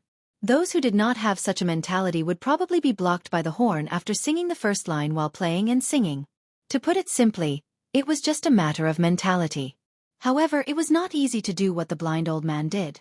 It was very difficult to maintain one's original state of mind and calm down. Of course, even if he could withstand the noisy horns under the overpass, Jean would not play the guitar here. Although he did not quite understand why the surrounding peddlers treated the old man specially, he would not steal business here. This time, Jean would not play here because of the old man's return of his wallet and mobile phone. Zhang Tan did not know how to appreciate music. He walked to the old man and looked up to observe the old man's expression. It was still the same as yesterday. His eyes were closed, and there was no emotion on his face. Therefore, the long beard that swayed with the breeze was relatively conspicuous. However, after all, he had some scruples. Zhang Tan decided to wait and see first. He did not pull out the beard for the time being. He squatted next to the wooden box that was already filled with some coins and change. Since he had nothing to do, he began to count how much the old man had earned today. While he was counting the money with his head down, a shadow suddenly shrouded him. Zhang Tan looked up at the person standing in front of him. To be exact, the person was standing in front of the old man. His expression was slightly exaggerated and arrogant. Beside him was a young woman who was wearing revealing clothes and had an eye-catching figure. Some of the surrounding people's eyes fell on the woman's towering chest and her pair of long white legs. "Good job," the man said. Then he took out his wallet and took out a brand new 100 yuan note from it and threw it casually. Zhang Tan looked at the money that fell on the ground. It was not half a meter away from the wooden box, but it was at least 40 centimeters, right? He looked up at the man in front of him again. The man did not seem to have any intention of picking up the money and putting it into the wooden box. Instead, he was waiting expectantly, probably to see who would come to pick up the money at this time. This kind of behavior was insulting. Some of the people who saw this scene planned to watch a good show. Although some of them could not stand it, they did not do anything. They did not want to offend this kind of person who was obviously not short of money. Jin looked and wondered if he should come forward. Anyway, he had encountered this kind of shameful thing when he was a vagrant singer, so he was somewhat immune to it. However, when Jin took a step forward, he saw the black cat squatting next to the wooden box walk over and pull back the brand new 100 yuan note that was about to be blown away by the wind. Then it put it into the wooden box with its two front paws. After putting it in, it stretched out its paws and pushed the coin on top of the note to prevent it from being blown away by the wind. During the whole process, in addition to paying attention to the development of the matter in front of him, Jin also felt that there was a slight change in the song played by the blind old man. It changed from calm to austere, and then to gratification. However, when he listened to it again, Jin felt that there was no difference from before. Could the same song have such a change? Jin was doubtful. He did not know if it was an illusion.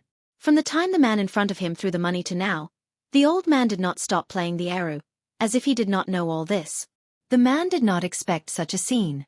He took out another 100 yuan note from his wallet and threw it on the ground. Zhang Tan continued to repeat the previous action. After putting the money into the wooden box, Zhang Tan looked at the man in front of him. "If you dare to throw it, I will dare to pick it up. Anyway, I am just a cat now. I am not afraid of being embarrassed." Moreover, the old man's harvest today was not good. Although he did not count the money, Zhang Tan roughly estimated that there were about 80 yuan. The man in front of him threw 100 yuan. It would be a waste if he did not pick it up. Zhang Tan had seen a lot of people like him who were stupid but had a lot of money. Zhang Tan used to do such stupid things. Now that he thought about it, he could not bear to look back on the past. After the man threw 500 yuan bills, the woman next to him finally couldn't take it anymore. She tugged and whispered a few words in his ear. Only then did the man put his wallet back into his pocket with a face full of displeasure and hurriedly left. Ha! It was unknown who started to laugh, but the surrounding peddlers all started to laugh. "Hey, it's good to have a cat." Zhang Tan ignored the discussion around him. He looked back at the old man, but he still did not see any change in the old man's expression. When it was almost time, Zhang Tan left the overpass. Jin followed him. He still had his wallet today. He bought the chicken fillet that he did not buy yesterday. Moreover, he was going to walk around Tsinghua University for the next 2 days. Today, when he was wandering around, he found some inspiration. Jin did not want to waste it. Not long after Zhang Tan left, the old man stopped what he was doing. Then he sat quietly with the arrow in his arms, waiting for the sunset to set. "Hey, the old man seems to have pooped for a long time this afternoon," the mango seller whispered to the toy seller next to him. "He is probably in a good mood.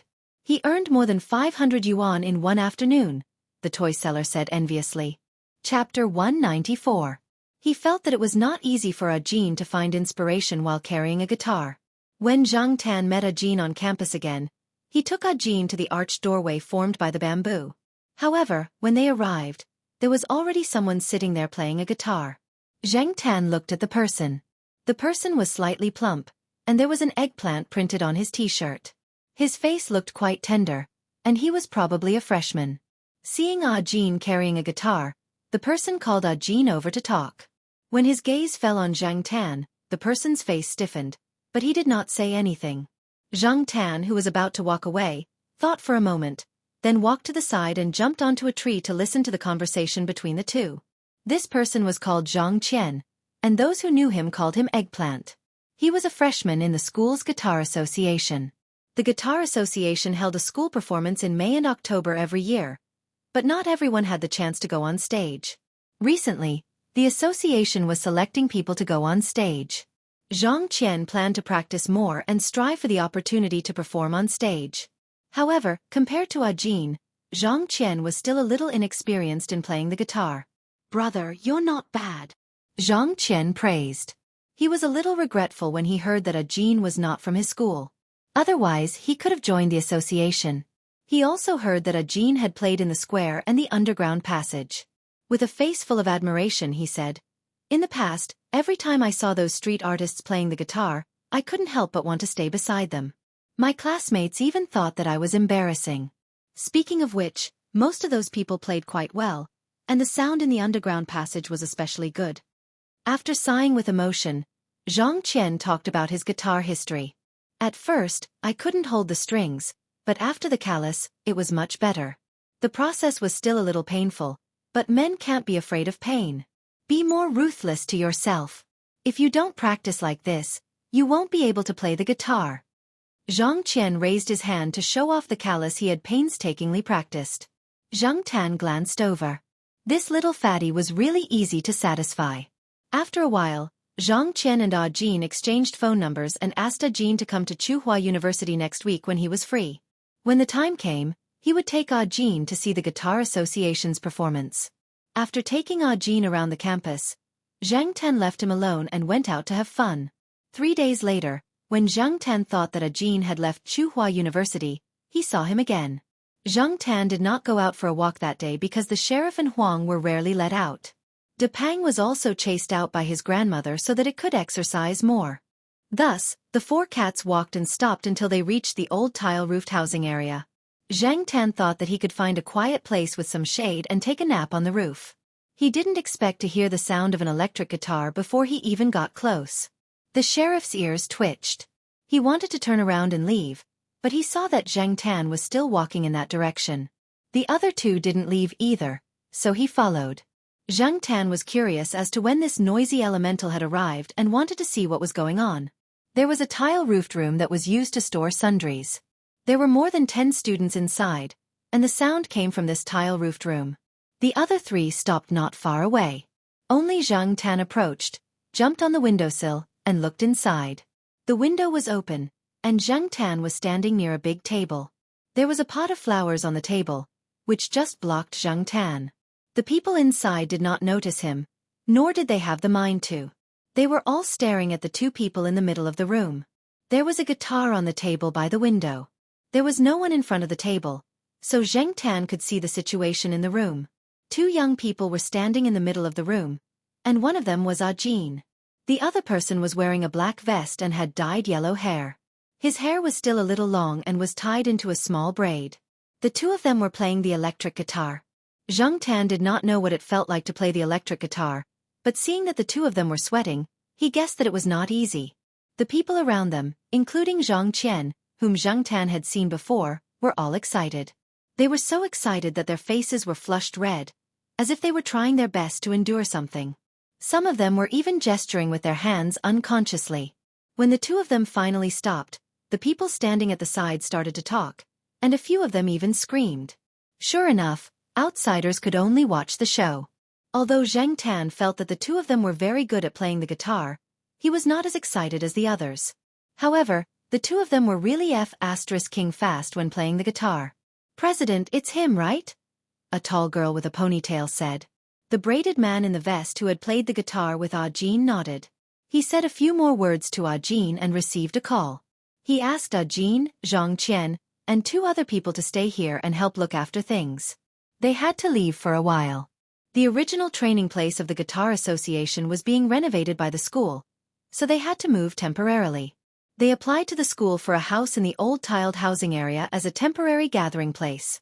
When the time came, they would move back when the renovation was done. Listening to the 4 people who stayed in the room, Zhang Tan found out that it was about the performance of the Guitar Association next week. The opening song they had prepared was a double guitar canon. Unfortunately, the guitarist who had worked with the president of the association had injured his fingers and had to be replaced. However, the association could not find a satisfactory candidate, so they had to settle for the next best thing, which was to find external help. Zhang Qian contacted Ajin. 7 external help from other schools' guitar association and Ajin had been selected. After a while of playing the guitar, the decision-makers of the association had finally decided on Ajin.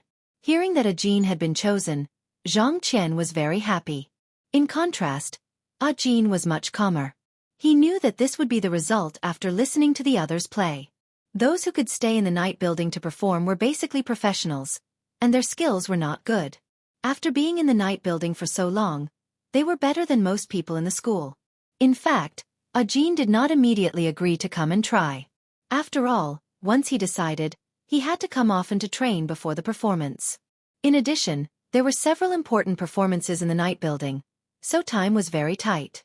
After thinking for a long time, he decided to come. Now, he did not regret agreeing to come. After stepping into this complicated society and jumping into this big dive vat, it was difficult to stay out of it. Especially during these days of working in the night building, Ajin understood the difficulties. He had seen some of the filth behind the glamour of the circle, but after getting used to it, he found that pure passion was missing. And here, he found the purity that he had lost. The 4 people in the room were still talking about some things related to the guitar with great interest. Zhang Tan did not understand what they were talking about. Zhang Tan had not seen the part of playing the guitar that Zhang Qian had mentioned. Therefore, Zhang Tan was really not interested in the content of these people's conversation. Just as he was about to get down from the windowsill and find another place to sleep, Zhang Tan found that the sheriff and Huang had both come over. It was probably because there was no one playing the guitar now that they had the courage to come closer. They jumped on the windowsill and looked inside the room curiously. Depang looked at the 3 cats on the windowsill, yawned lazily, then slowly walked over and jumped on the windowsill. The 4 cats squatted side by side on the windowsill, and the people inside immediately noticed them. The one with the biggest reaction was Zhang Qian. When this guy saw the 4 cats, his first reaction was to immediately grab the cup on the table and put it into his arms. The 3 people, including Ajin, were very surprised by Zhang Qian's behavior. "Why are you reacting like this, eggplant?" one of them asked. Zhang Qian pouted at the 4 cats on the windowsill. The painful experience of military training. The 2 people said, "Oh." Seeing that Ajin was still confused, they told him the interesting story during the military training. During the military training, Zhang Qian's square formation was not far from Jiao Wei and the others. Zhang Qian was also one of the victims of the incident where the sheriff and Huang pushed the cup. Zhang Qian's favorite kettle was pushed down the stairs by Huang, and a large piece of paint fell off. Zhang Qian was so distressed that he lost 2 pounds. While the 2 people were talking, the sheriff, who had been locked up at home for so long, was full of energy and had even more cheap hands. He stepped on the big table from the windowsill and came to the guitar placed there. The 3 people in the room looked at Ajin. The guitar was Ajin's. He had played it when he came to this tile-roofed house. After that, he played the electric guitar, so he temporarily put the guitar here without putting it in a bag. He had 3 guitars, and this one was the cheapest among them. It was more common and was similar to the ones used by some students in the association. He did not dare to carry the expensive ones around, but even so, it did not mean that he did not care. However, looking at the black cat squatting on the windowsill, Ajin hesitated for a moment. If Zhang Tan were not here, Ajin would have rushed to protect the guitar. Zhang Tan did not stop the sheriff. He was more curious about what the sheriff would do next. The 4 people in the room did not make a sound. They all stared at the sheriff. For a moment, compared to the white-hot atmosphere of the electric guitar 10 minutes ago, it was really in line with the silence of the old tile-roofed house area. The sheriff tilted his head in front of the guitar and looked at it. His tail swayed slowly, and then he raised his paw to hook a metal string on the guitar. The sound of the metal string vibrating made the sheriff jump back with his back arched. After the sound quieted down, he boldly went up to the guitar again.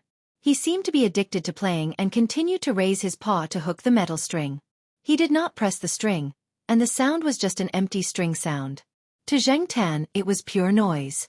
Moreover, the sheriff's behavior was just a toy that he found out of curiosity. It did not have any sense of music or art. To Zhang Tan's surprise, Ajin did not stop the sheriff from destroying his guitar. Instead, he immediately put down the guitar score in his hand, took out a small notebook and pen from the guitar bag on his back, and began to write something. Perhaps it was because he had a good time playing the guitar with others, but Ajin was now in a very good state. After he started writing, he had been immersed in his own creative world. Perhaps, the noise of the sheriff's playing also entered his creative world. Zhang Qian walked over to take a look, and then his mouth was wide open. He quietly walked back to his original place and sat down. He mouthed to the other two people, "Compose." Zheng Tan also saw Zhang Qian's mouth shape. Looking at the sheriff who was playing the guitar and making noise, and then looking at Ajin who was immersed in composing, Zhang Tan could not help but wonder if he not only had no musical talent, but also had a distorted appreciation of music. However, when he saw Zhang Qian and the other two people's expressions, he suddenly felt that Ajin seemed to be really talented. Otherwise, how could he get inspiration from the sheriff's noisy playing? Someone once said that cats were the poets of the city's melancholy. They were born to be maverick wandering artists. Zhang Tan had never thought so, but now it seemed that it might be true. It was just that he did not understand the art of cats. Chapter 195. Zhang Qian and the others gathered there, admiring Ajin for being able to compose under such circumstances. However, they had only glanced at what Ajin had just written and did not look at the score carefully. Without permission, they felt that if they looked at it rashly, they would be suspected of plagiarism. Therefore, during the discussion, they mainly talked about where Ajin had gotten his inspiration from. Was it really that cat? Zhang Tan curiously went over to take a look. Seeing that it was Zhang Tan, Ajin, who was about to close the book, stopped temporarily. He even handed the book to Zhang Tan so that Zhang Tan could read it. Zhang Qian and the others saw this and did not understand Ajin's behavior. Why was he so nice to a cat? However, they could not say anything. After all, they were not familiar with each other and did not need to care about everything. Zhang Tan looked at it. Other than the name of the song, he did not understand anything else. He only knew that it was a simplified score that he had seen in a primary school music book. After looking at it, Zhang Tan lost interest and returned to the windowsill. "Ajin, do you like to use simplified scores when composing?" a student asked. He was used to looking at guitar hexagons and had more contact with staves. He did not know how to react when he suddenly saw simplified scores. After all, many people felt that staves were more professional and presentable. As for guitar hexagons used to record fingering, because of the association itself, they used them more often. "Yes, because I did not go to university. I did not receive any professional education in the beginning. I learned guitar skills from a small, unknown band. Later on I studied more on my own. When I was trying to compose, I used simplified scores. Later on, I learned all kinds of things, but I am still more used to simplified scores." Ajin did not hide the fact that he had not gone to university. After entering the night building, there were some classes arranged there to improve his professionalism. However, Ajin was more used to using simplified scores, which he had the most contact with. Basically, he used simplified scores when composing. Many people in the Guitar Association now knew that Ajin was not a member of the Guitar Association of other schools, but they only knew that he was in a professional band. As for the details, they did not know. Moreover, there were too many small, unknown bands in Chuhua. Seeing Ajin's age, other people thought that he was a member of a small band that was unknown and would disband at any time. Therefore, they did not investigate further. Zheng Tan did not know much about music scores. However, other than simple music scores, staff scores, and guitar scores, Zheng Tan had once seen a fat old lady writing music scores. However, it was filled with words such as close, 4, 1, up, ruler, work, fan, 6, 5, B, and so on. Zhang Tan still did not know how to evaluate Ajin's song about cats. There were many people in the world who evaluated cats and analyzed them. However, from the cats that Zhang Tan had met, many people thought too deeply about themselves and did not look at things from the perspective of cats. Even Zhang Tan now found it difficult to understand the thoughts of the sheriff, De Pang, and Huang. Just like Jiao Pa once said, scientifically speaking, you can't use human thinking to interpret cat thinking. Zhang Tan was only using human thinking. No matter what, Zhang Tan was still looking forward to Ajin's cat's fantasy. He hoped to hear it the next time he went to the night building. However, after this, it would probably still need to be modified. After that, he still had to consider the arrangement and lyrics. He probably would not be able to hear it in the near future. As for the Guitar Association school performance in May, Zheng Tan was a little interested in watching it. Unfortunately, it was at night. If Zheng Tan was still grounded by Jiao Ma at night, it would be hard to say. Not only Zheng Tan, but the other 3 cats were also grounded at night. It was already a mercy to be released during the day. In the following week, Zheng Tan's performance was not bad in Jiao Ma's eyes. He stayed at home every night and did not go out. He also came back on time during the day and did not cause any trouble. Zheng Tan was really well behaved during this time. At least, he thought that he was quite well behaved. After going to the construction site to see the progress, he went to the overpass to help the old man gain popularity. When Zheng Tan was there, the old man's wooden box would have more money. Sometimes, people were not as attractive as animals. Zheng Tan was mainly curious about the old man's identity.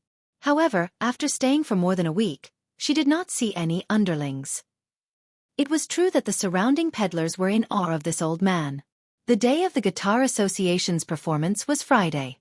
Zheng Tan left the overpass earlier than usual. He was going to the school's main sports field to take a look. Zheng Tan decided to go out that night. It was Zhao Yuan who suggested that they go to the Guitar Association's performance that night. Xiong, Su En, and the others discussed contacting the children in the courtyard to go to the performance that night. For boys, the guitar was more attractive. There were also people from the West District, including little Pomelo's classmates. Zheng Tan was prepared to go out with them that night. That way, the chances of Jiao Ma agreeing to it would be higher. In fact, the Guitar Association's performance was not very attractive to Zheng Tan. After all, it was just a performance by amateur students. Zheng Tan had seen many professional performances at the night building. Therefore, Zheng Tan's main purpose for going out with Zhao Yuan and the others was not to watch the performance. He wanted to start something. As the saying went, if there was a first, there would be a second, and if there was a second, there would be a third. After going out that night, the opportunity to go out at night would be closer. Zheng Tan found it rather boring to watch soap operas with Jiao Ma every night. As for the Guitar Association's performance, from a layman's point of view, Zheng Tan felt that those people had indeed spent a lot of effort on it. Even if their skills were lacking, the students watching the performance on the sports field did not care. Coupled with the atmosphere, it could be considered a success. The opening performance of Canon by Ajin and the president of the Guitar Association added a lot of points to the performance. With a good start, it was also a boost to morale. Other than the opening performance, Ajin spent most of the time backstage. The students needed a chance to prove themselves. The performance started at 7:30 and ended at 9:30. Before the performance, Ajin had been invited to the Guitar Association's celebratory banquet. Therefore, even if there was nothing else for him to do, Ajin did not leave. Since it was Friday and tomorrow was a weekend, the Guitar Association members were prepared to celebrate after the performance in the evening. After all, most of them did not have classes the next day, so they could play to their heart's content. The president of the Guitar Association, the person who had played guitar with Ajin, had been forced to drink too much. Some of the things that he had not said before were now out of his mouth. Ajin, when you were at the night building, did you often see those masters? Ajin was surprised. He had not mentioned this before. He did not expect to be recognized. Not many people in the Guitar Association knew about the night building. When those who had some understanding of the night building heard the president's words, they looked at Ajin differently. That was the night building. The people who could perform there were definitely skilled. They were definitely not small bands that could disband at any time. Moreover, many of them had great potential. They could even sign a contract with some companies and release records. Who knew when they would become popular? Yes, that's true. The East Palace of the night building often has masters performing there. Some world-class masters will also perform there. However, the East Palace is not easy to enter, Ajin said. A person who had been going to the night building recently could not help but say, the night building has 4 districts, the East, West, North, and South Palaces. Of course, it's difficult to enter the East Palace. The level of consumption there is not something we can afford. Moreover, I heard that there are often some well-known people in the circle among the audience there. They are real experts. At this point, the person's face was full of yearning. However, he immediately looked at Ajin. What's the name of your band? Did you perform recently? I don't know if I missed it. I played there every night last week. These words sounded like he was doubting the authenticity of Jin's performance at the night building. Jin did not care.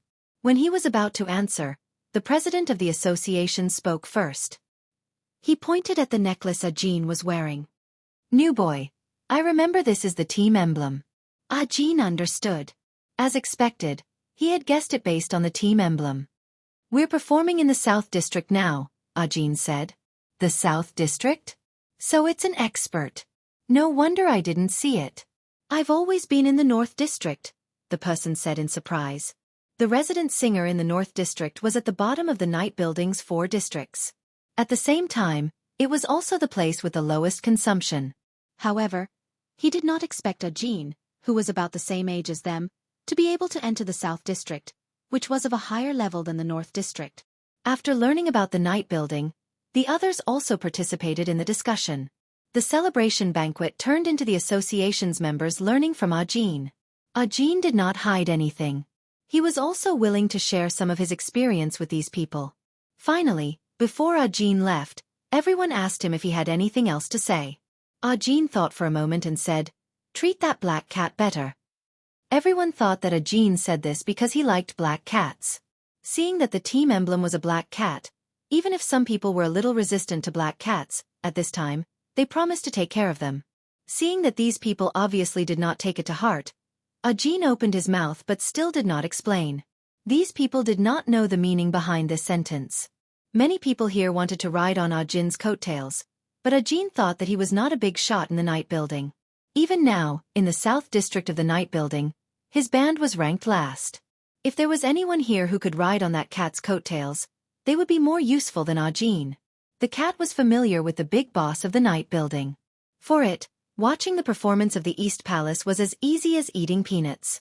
As for whether or not the people here could benefit from the cat, that would depend on their luck. While the students of the Guitar Association of Tsinghua University were discussing the night building, in a private room on the 3rd floor of the night building, Yi Hao, Ron Qi, Leopard, and a few other trusted subordinates were looking at a document that had just been brought over. After digesting that huge amount of gold, Yi Hao had more projects to invest in, and there were still some troubles to deal with behind the scenes. In the past, he had always avoided conflicts, but now it was inevitable that he would directly confront them. Whether they would cooperate or be enemies depended on that person's attitude. Therefore, Yi Hao finally decided to pay a visit to that person who was contemporaneous with Master Tang VII. This time, he did not want to rely on his relationship with Master Tang VII. He planned to face it himself. When Yi Hao opened the latest investigation document with a cup of coffee in his hand trembled and the coffee in the cup spilled on his suit. Leopard and Ron Qi next to him were puzzled. What could make Yi Hao, who was always calm and collected, show such a constipated expression on his face? Chapter 196. In the folder, there was a photo. The background of the photo was a bridge, and the subject was an old man sitting under a big black umbrella, holding an arrow. What made Yi Hao and the others uneasy was that in the photo, the black cat was squatting next to the wooden box and yawning with its mouth wide open, baring its fangs. The description under the photo showed that the cat was called Black Charcoal, and it was raised by an associate professor named Zhao from the Life Sciences Institute of Tsinghua University. In fact, even without the detailed description, Yi Hao and the others knew which cat it was. In this world, which cat called Black Charcoal could cause so much trouble? Ron Qi wanted to bang his head on the coffee table. He wanted to express his thoughts, but Leopard spoke first. You can really see this guy everywhere you go. Yi Hao put down the folder in his hand and put the coffee cup on the coffee table. He raised his hand and rubbed between his eyebrows. After a long silence, he suddenly smiled helplessly and picked up his phone to make a call. Hello, Celestine. Do me a favor. When will you bring the black cat out to meet? What? Grounded? Yi Hao listened to Celestine and frowned. F***ck, if he had known, he would have sent someone to find out who the cat trainer was and deal with it secretly, so that he wouldn't have caused so much trouble at Tsinghua University.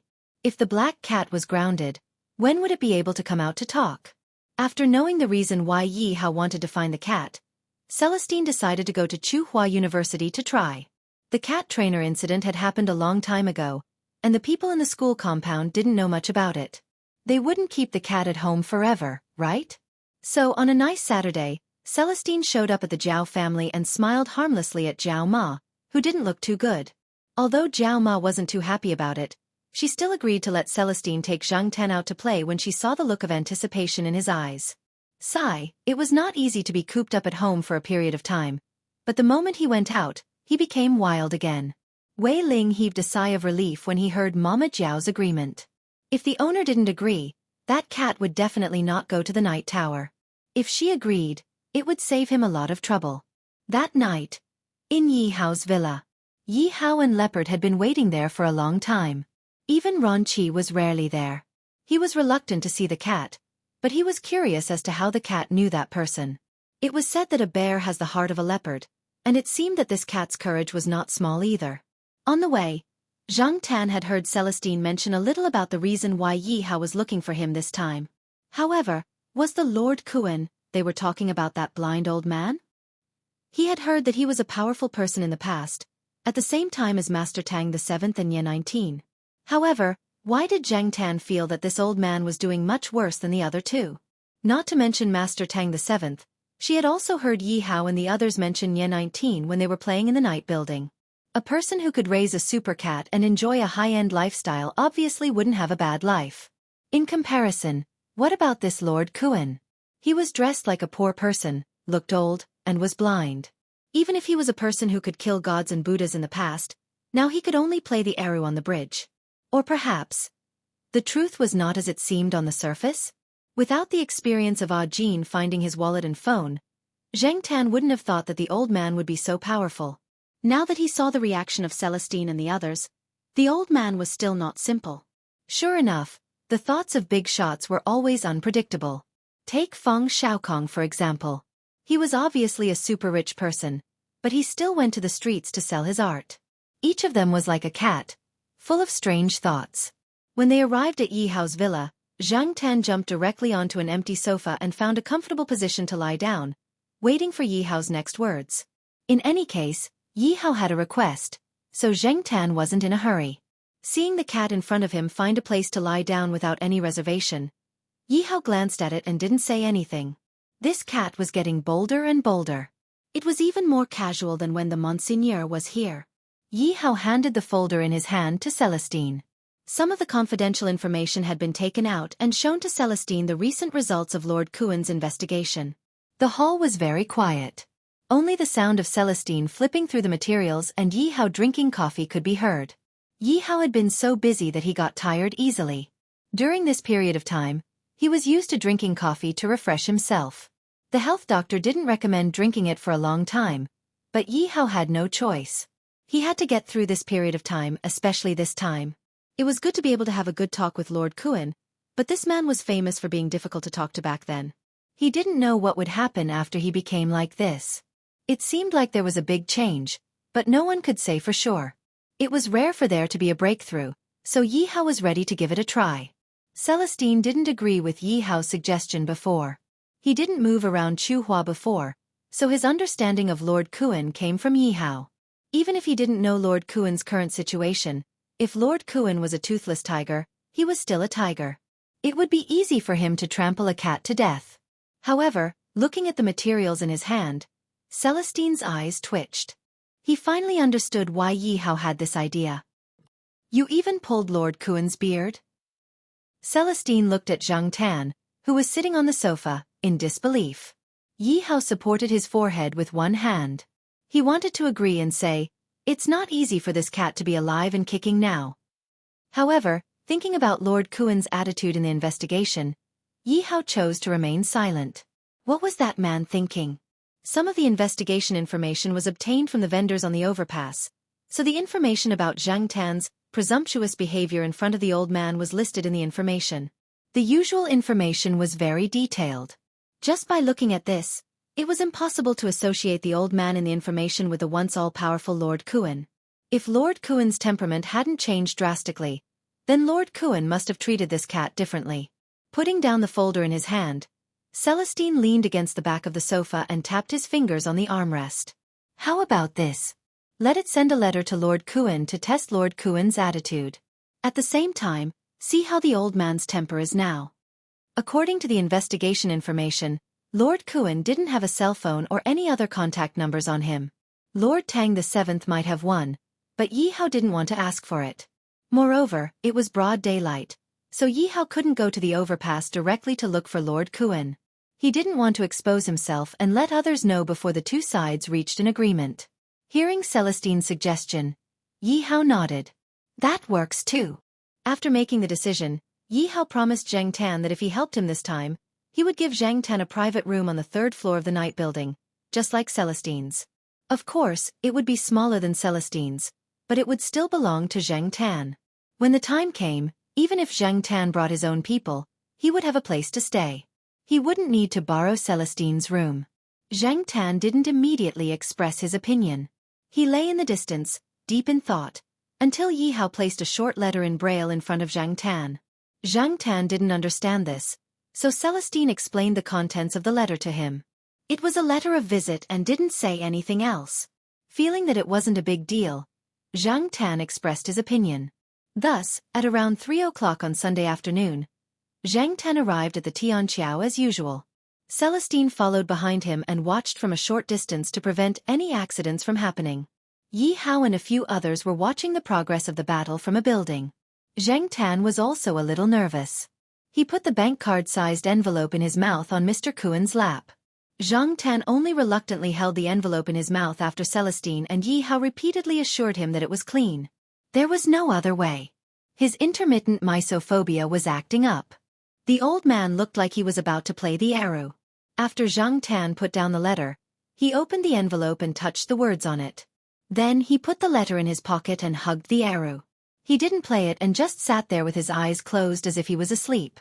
Zheng Tan didn't feel that the old man had any ill intentions towards him, so he boldly went to the wooden box to see how the old man's business was today. With one look, Zheng Tan realized that something was wrong. F***ck, there were actually game coins. Which little bastard threw them in?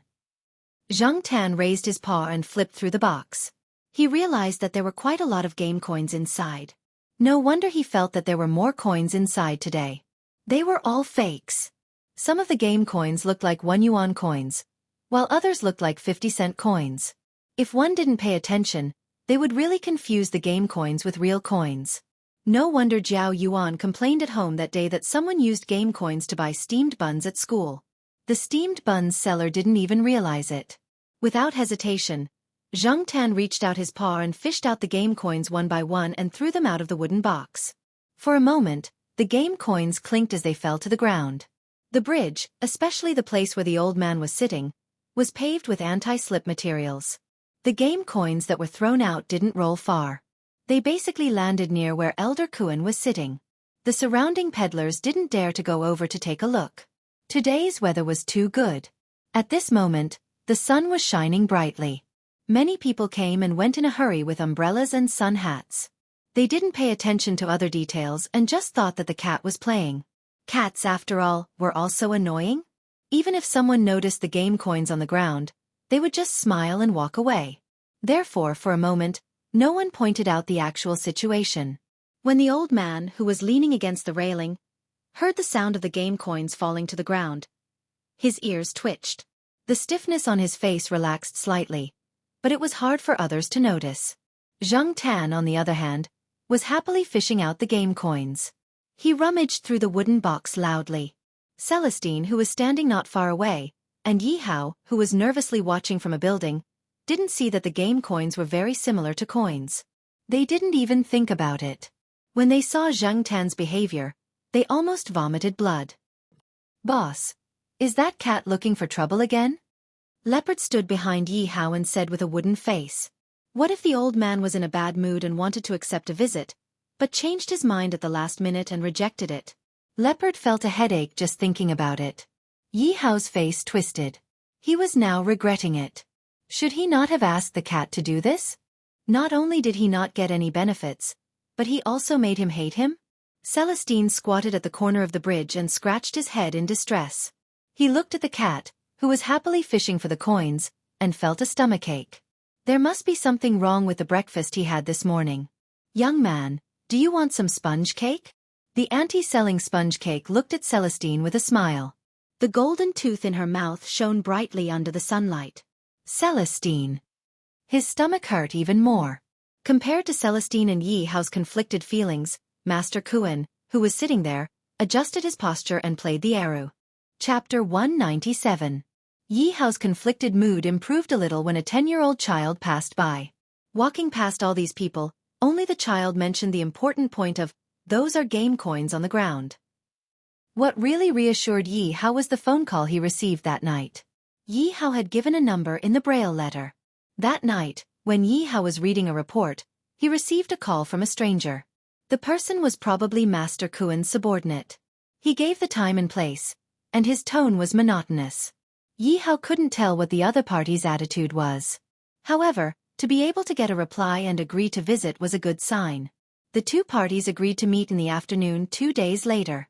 Yi Hao cleared the time on that day and didn't go out. He discussed the meeting with a few of his confidants in the afternoon. They didn't dare to go over unprepared.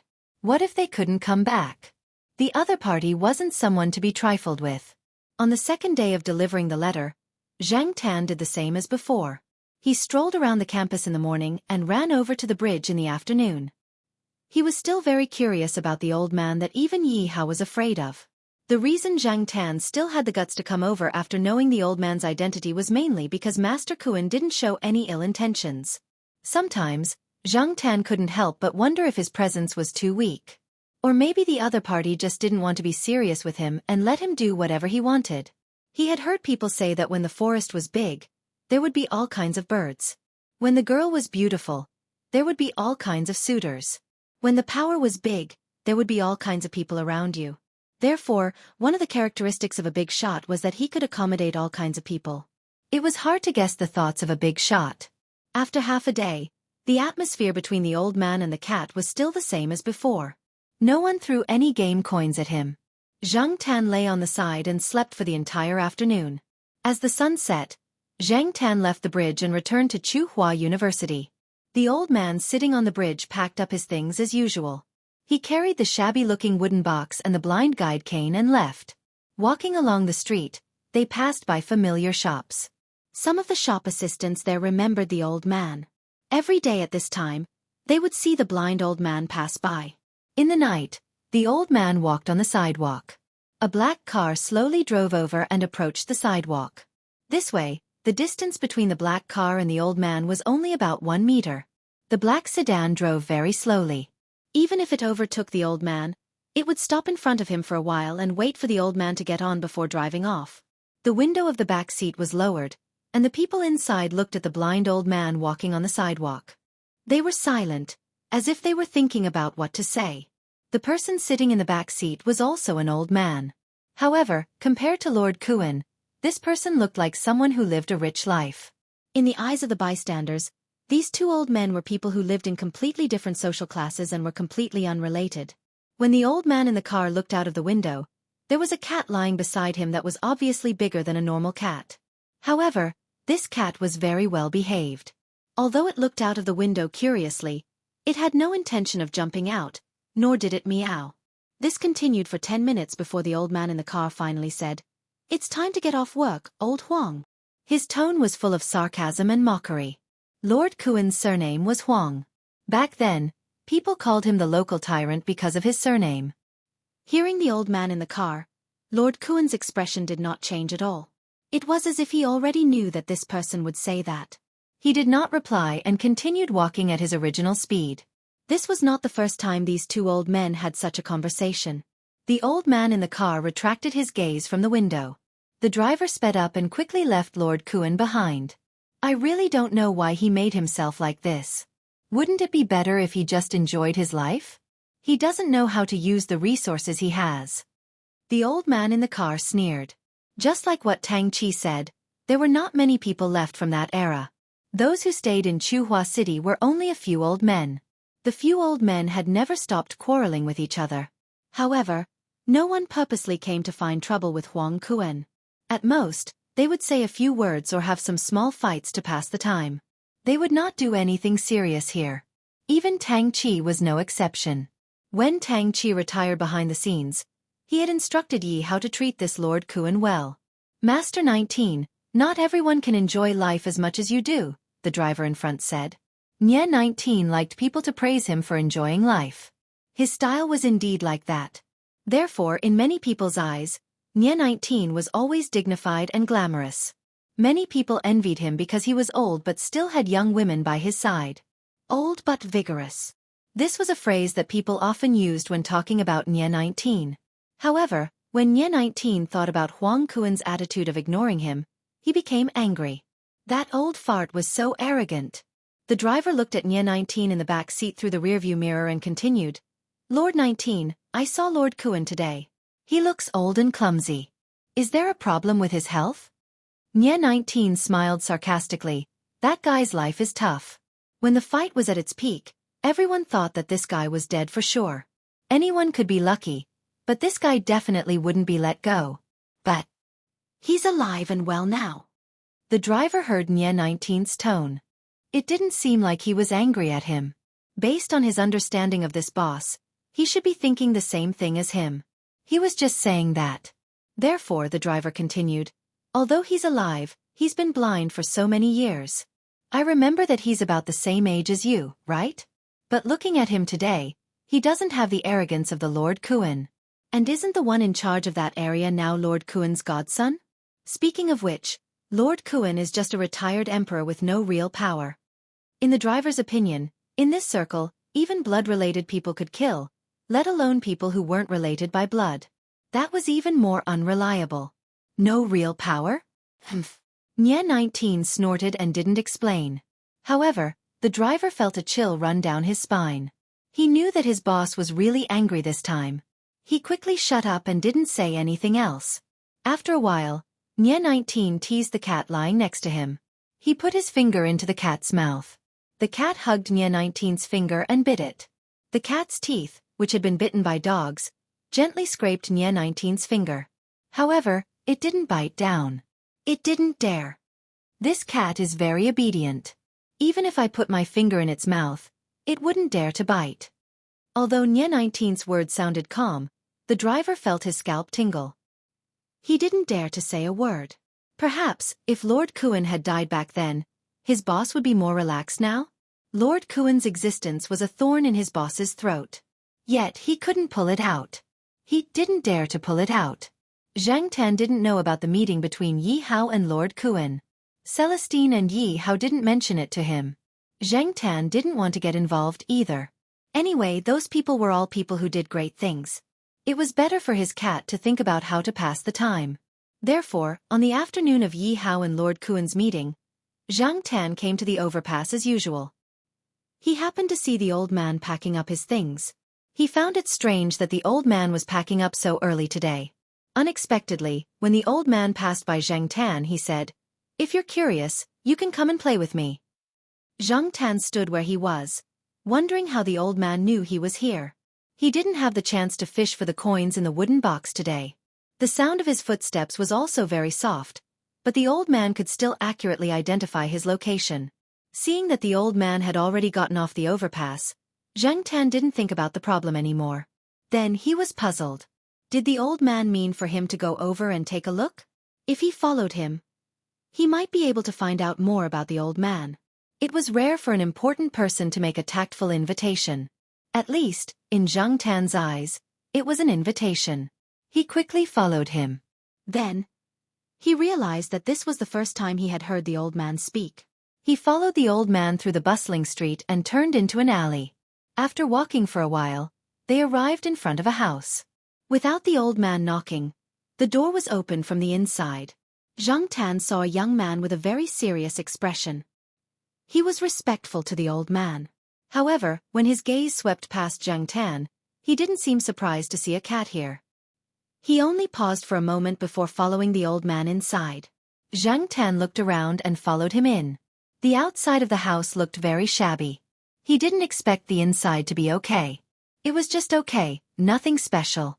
Some rich and powerful old men liked the layout of the house with a classical charm, while some old men liked the modern style. However, Zhang Tan didn't know which style it belonged to. Overall, the layout was very simple. Obviously, the owner didn't care about the materials that were used to keep up appearances.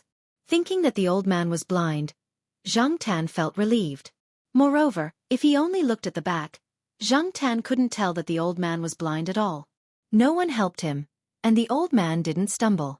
His steps were still calm, and when he walked, he accurately placed the wooden box, the big black umbrella, and other things in the right place. He didn't let anyone help him at all. Further inside, there was a small living room. Yi Hao, Ron Qi, and the others were inside. Seeing Master Kuan come in, Yi Hao quickly got up. As soon as he opened his mouth, he was choked by the black cat behind Master Kuan. Not only Yi Hao, but Ron Qi and Leopard also felt like a herd of alpacas were running over. Ron Qi looked at Leopard and said with his eyes, "Boss didn't inform this cat, did he?" Leopard: "Definitely not." Today's plan was indeed very good. They had considered many ways to deal with different situations. They even analyzed various psychological tactics in depth. However, no one had considered this cat.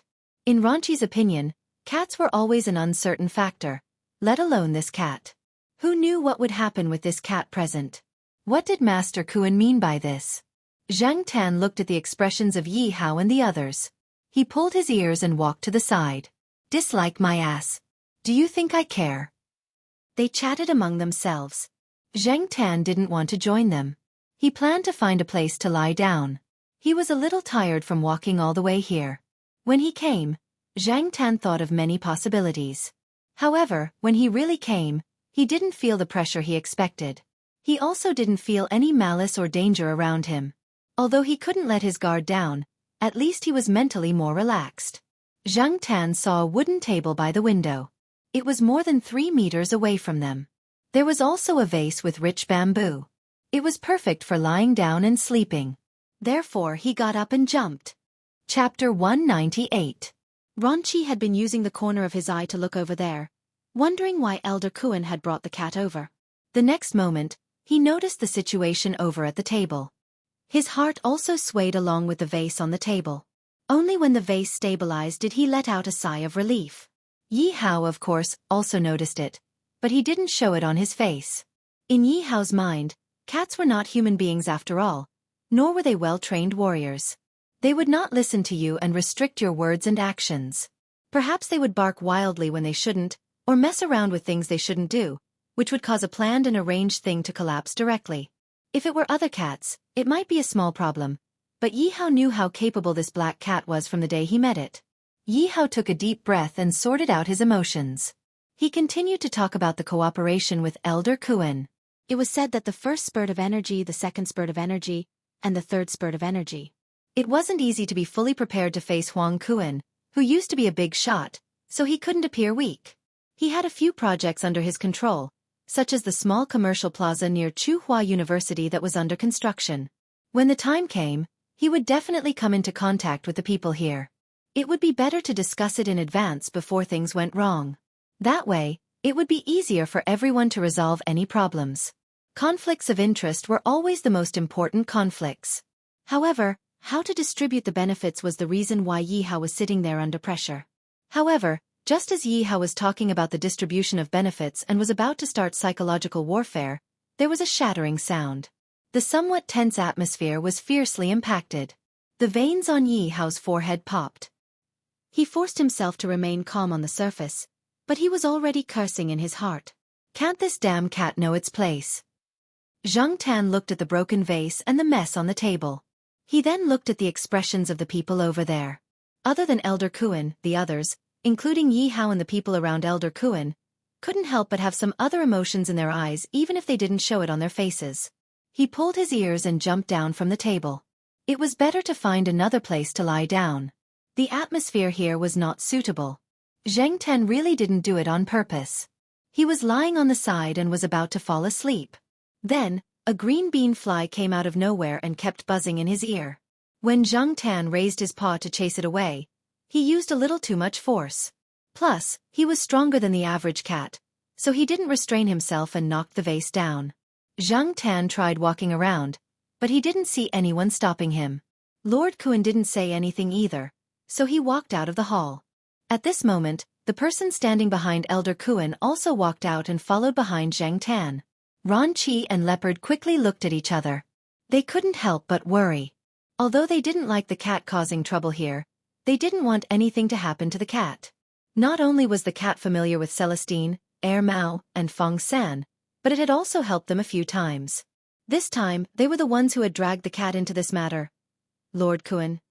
Yi Hao was obviously afraid that Lord Kuan would really send someone to kill the cat silently. He was about to say something, but just as he opened his mouth, Lord Kuan raised his hand and stopped him. He picked up the teacup and drank some water. He started to talk about his opinion on the distribution of benefits proposed by Yi Hao. He didn't want to listen to Yi Hao at all. The broken vase and bamboo were lying on the ground, but Lord Kuan didn't ask anyone to clean it up. Zhang Tan, who was walking out of the hall, heard someone following behind him. He turned around and saw that it was the person who opened the door. This person had been following Lord Kuan since he entered the house. Was he following him now to spy on him? When he passed by a room, Zhang Tan stopped in his tracks. The door of the room was ajar. It seemed to be a study. Zhang Tan tried to take 2 steps in. Seeing that the person behind him didn't have any intention of stopping him, he walked in. The study wasn't much smaller than the living room. There were some paintings hanging on the wall. There was a long table by the side with some gypsum carvings on the table. There were also some in the corner. The gypsum carvings were of different sizes. The taller ones were about 1 meter, such as the ones in the corner, while the shorter ones were only about 20 centimeters tall. There were people and animals carved out. Compared to those masters, there was no doubt that there was a gap. However, if these were carved by a blind old man, then it was rare. Moreover, no one mentioned that Lord Kuan was a sculptor. Even a person with normal eyes might not be able to carve as good as Lord Kuan. After looking at the gypsum carvings one by one, Zhang Tan's gaze landed on the paintings hanging on the wall. Zhang Tan had seen some ink paintings at Professor Lan's house. Other than fiddling with flowers and plants, Old Man Lan also painted ink paintings. His paintings were quite elegant. Even if he didn't know much about painting, Zhang Tan could tell that Lord Kuan's painting was far from Old Man Lan's. However, he couldn't be too harsh on a blind person's painting. However, overall it looked good. Zhang Tan admired it from the bottom of his heart. There was a piece of calligraphy beside the painting. Relatively speaking, the calligraphy was much better than the painting. It was also very imposing. There was once when Zhang Tan went to Professor Lan's house. The old man was practicing calligraphy. When he saw Zhang Tan, he became addicted to teaching again and talked about calligraphy. He remembered that Old Man Lan said that a work without momentum would be dull and lacking in spirit. Those with momentum would have the momentum of wind and clouds when splashing the ink. Those with momentum would have the momentum of wind when splashing the ink. Zhang Tan didn't know much about art, but he felt that the calligraphy in front of him definitely reached the standard that Old Man Lan had mentioned. However, Zhang Tan looked at the words, 13 gangsters, written on it and wondered what Lord Kuan meant by writing these words. Didn't people usually write mottos or proverbs with positive meanings? Or did they write words like endure or kill to show off a little? He looked at the other calligraphy and paintings in the study and connected them to Lord Kuan. Although he didn't know what kind of person the old man was, Zhang Tan heard from the Jiao Pa that a big shot was not arrogant because of his broad vision. He knew that there were mountains beyond mountains and buildings beyond buildings. Because of his rich experience, he knew that a moment of pride wouldn't be able to control the ups and downs of others. A real big shot wasn't without enemies. In a head-on confrontation, he wouldn't hesitate to put his opponent to death. However, he would be humble behind his back and know the beauty of evil. Regardless of how glorious or evil Lord Kuan was in the past, just based on the things that Zhang Tan saw, this old man really didn't live a good life. People said that blind artists had broken free from the shackles of being unable to see with their naked eyes, and could use other extraordinary methods to see objects. Other than having a solid foundation and the ability to conceive ideas in their minds, it was very likely that they had special abilities to be able to achieve such amazing achievements. Zhang Tan didn't know if the old man had special abilities, but now he seemed to understand why the old man walked so steadily, unlike some of the blind people that Zhang Tan had seen before who walked carefully and often stumbled. The person behind Zhang Tan didn't make a sound. If he hadn't heard this person respectfully greet Lord Kuan when he first entered the room, Zhang Tan would have thought that this guy was mute.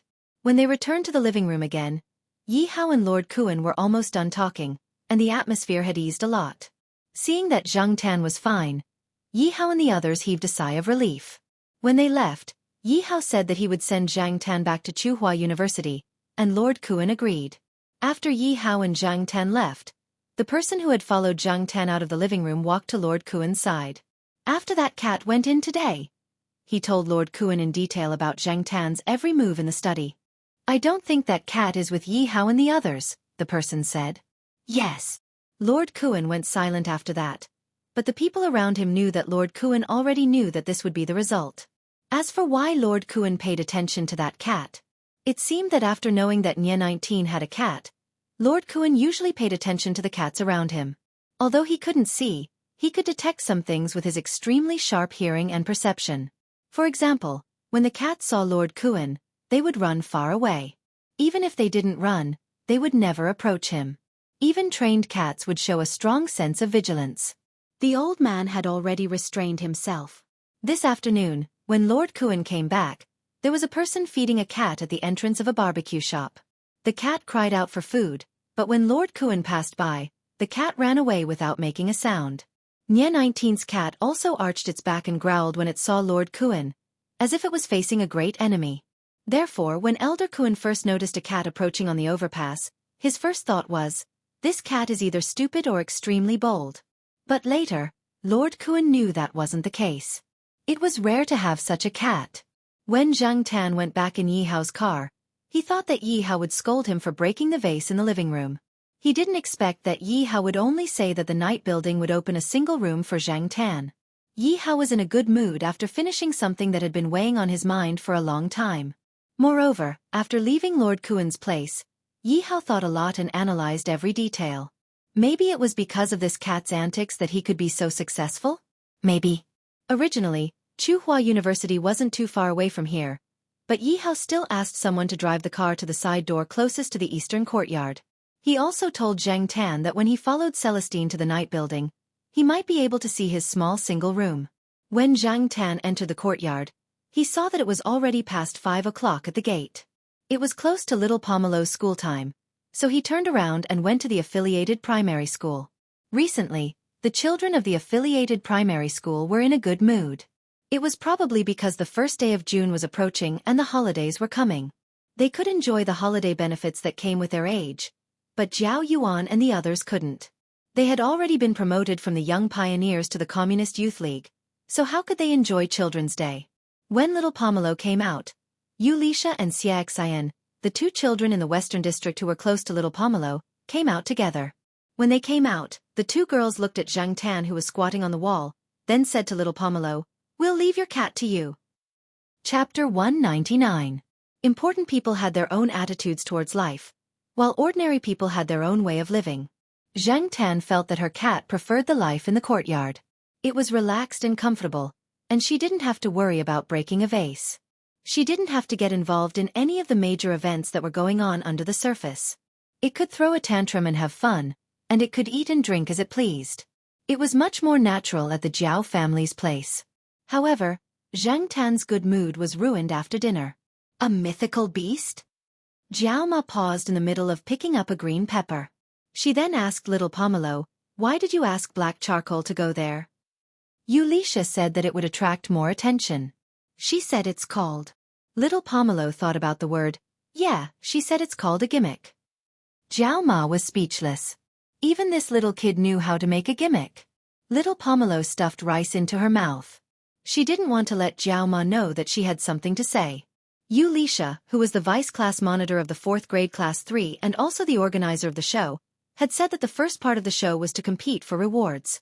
She heard that the top 3 performers would receive generous rewards, and the outstanding performers would also receive awards from the school. These awards would be recorded in the files, and they would be useful for the class committee members at the end of the semester. It would be easier for them to apply for class committee positions in middle school. The second part of the show was to show their filial piety to their parents. This way, it would be easier for them to get pocket money in the future. They might even be able to take them to the amusement park during the holidays. What's the gimmick? Jiao Yuan fully demonstrated his lack of vocabulary. The 3 members of the Jiao family were thinking about the gimmick, while Zhang Tan was thinking about the alpaca in his heart. Damn it, why did you ask me to act as a mythical beast? For the students of Tsinghua University's affiliated primary school, June 1st meant that they could watch a cultural performance. In the past, It was basically just each class having fun on their own. That was to say, on the afternoon before the June 1st holiday, they would play in their respective classes and sing to show their talents. The school would also give out small biscuits and the like for the children to have fun. Later, one of the parents in the education department suggested that they use Tsinghua University's auditorium for a cultural performance. After all, the auditorium had nothing to do with the university students on June 1st. If it was empty, they could borrow some resources. At the same time, they could also improve the children's teamwork and aesthetic appeal. That was why they went to Tsinghua University's auditorium to perform during the Children's Day holiday. When Wuxia suggested that there should be a performance, all the students in Class 3 of the 4th grade were very supportive because all the classes with performances could go to the auditorium to watch the performance. After all, there were limited seats in the auditorium. Many parents would also go there. If there weren't enough seats, the classes with no performances could just watch the performance in their own class. After all, every class had a television and the school's radio station would broadcast it live. According to little Pomelo's explanation, Class 3 of the 4th grade was prepared to go all out this time. Those who were good at crafting started to make some simple props, while those who knew how to play musical instruments started to practice.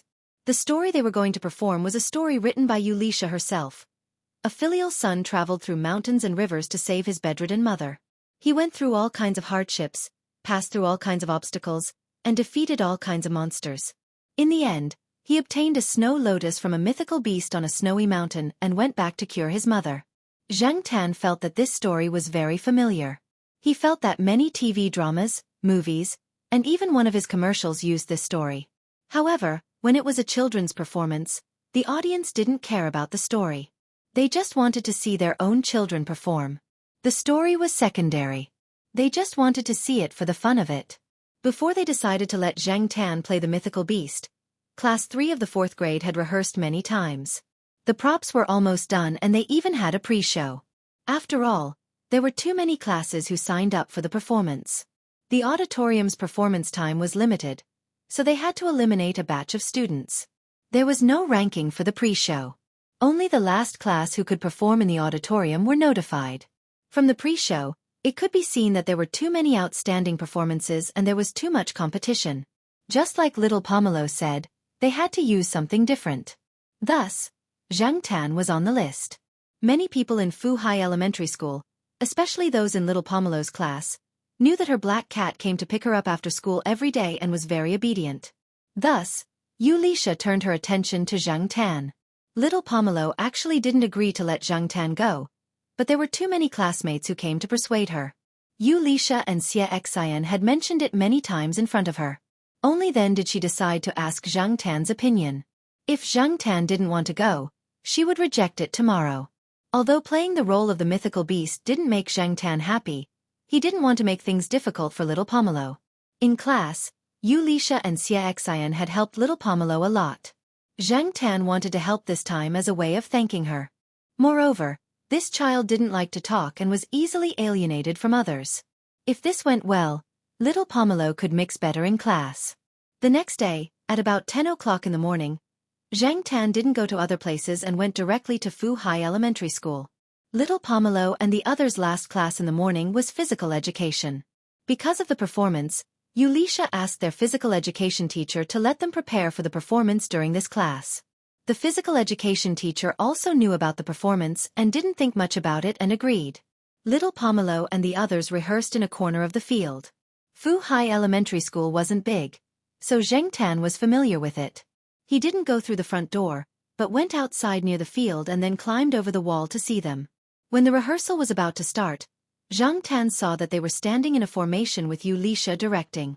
More than 10 children held a piece of paper in front of their chest. On the paper were the names of the characters they were going to play. Little Pomelo was one of them. Zhang Tan looked at the paper that little Pomelo was holding. It was written Redbud. The other children standing there were holding papers with the names of plants written on them. These children were the background characters who didn't need to say a word after going on stage. Thinking about it, little Pomelo usually gave people the impression that she was too serious and cold. She wasn't good with words. If she was going to act, this kind of character was more suitable. Zhang Tan wondered what would happen if they put on props. When the time came, they would have to put on props. Now, they only used paper to replace props for rehearsals. They were afraid that they would break the props and leave them for the performance in the auditorium. A student saw Zhang Tan standing on the wall and pointed at Zhang Tan and said to little Pomelo, "Gu Yuzi, your mythical beast is here." A mythical beast is here? Quite punctual. The others echoed. Zhang Tan. You guys are mythical beasts. Your whole family are mythical beasts. He pulled his ears unhappily and didn't jump down the wall. He just stood there and watched the children rehearse. The performance time for each performance was about 20 minutes, so if there was too much content, it had to be compressed. The main character was the class sports committee member. This child's appearance wasn't the most outstanding in the class, and his acting skills were mediocre, but his advantage was that he could somersault. Moreover, Zhang Tan watched their performance. Every time he made a move, he would somersault first. He didn't know if this was the gimmick that Wuxia mentioned. The scope was to attract people's attention. There were also a few who acted as the villain monsters. They were so engrossed that they were even more energetic than the main character.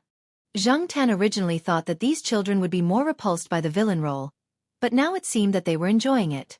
When it was almost over, Zhang Tan, the mythical beast, was about to appear. Wuxia pulled a weed out of nowhere and handed it to Zhang Tan.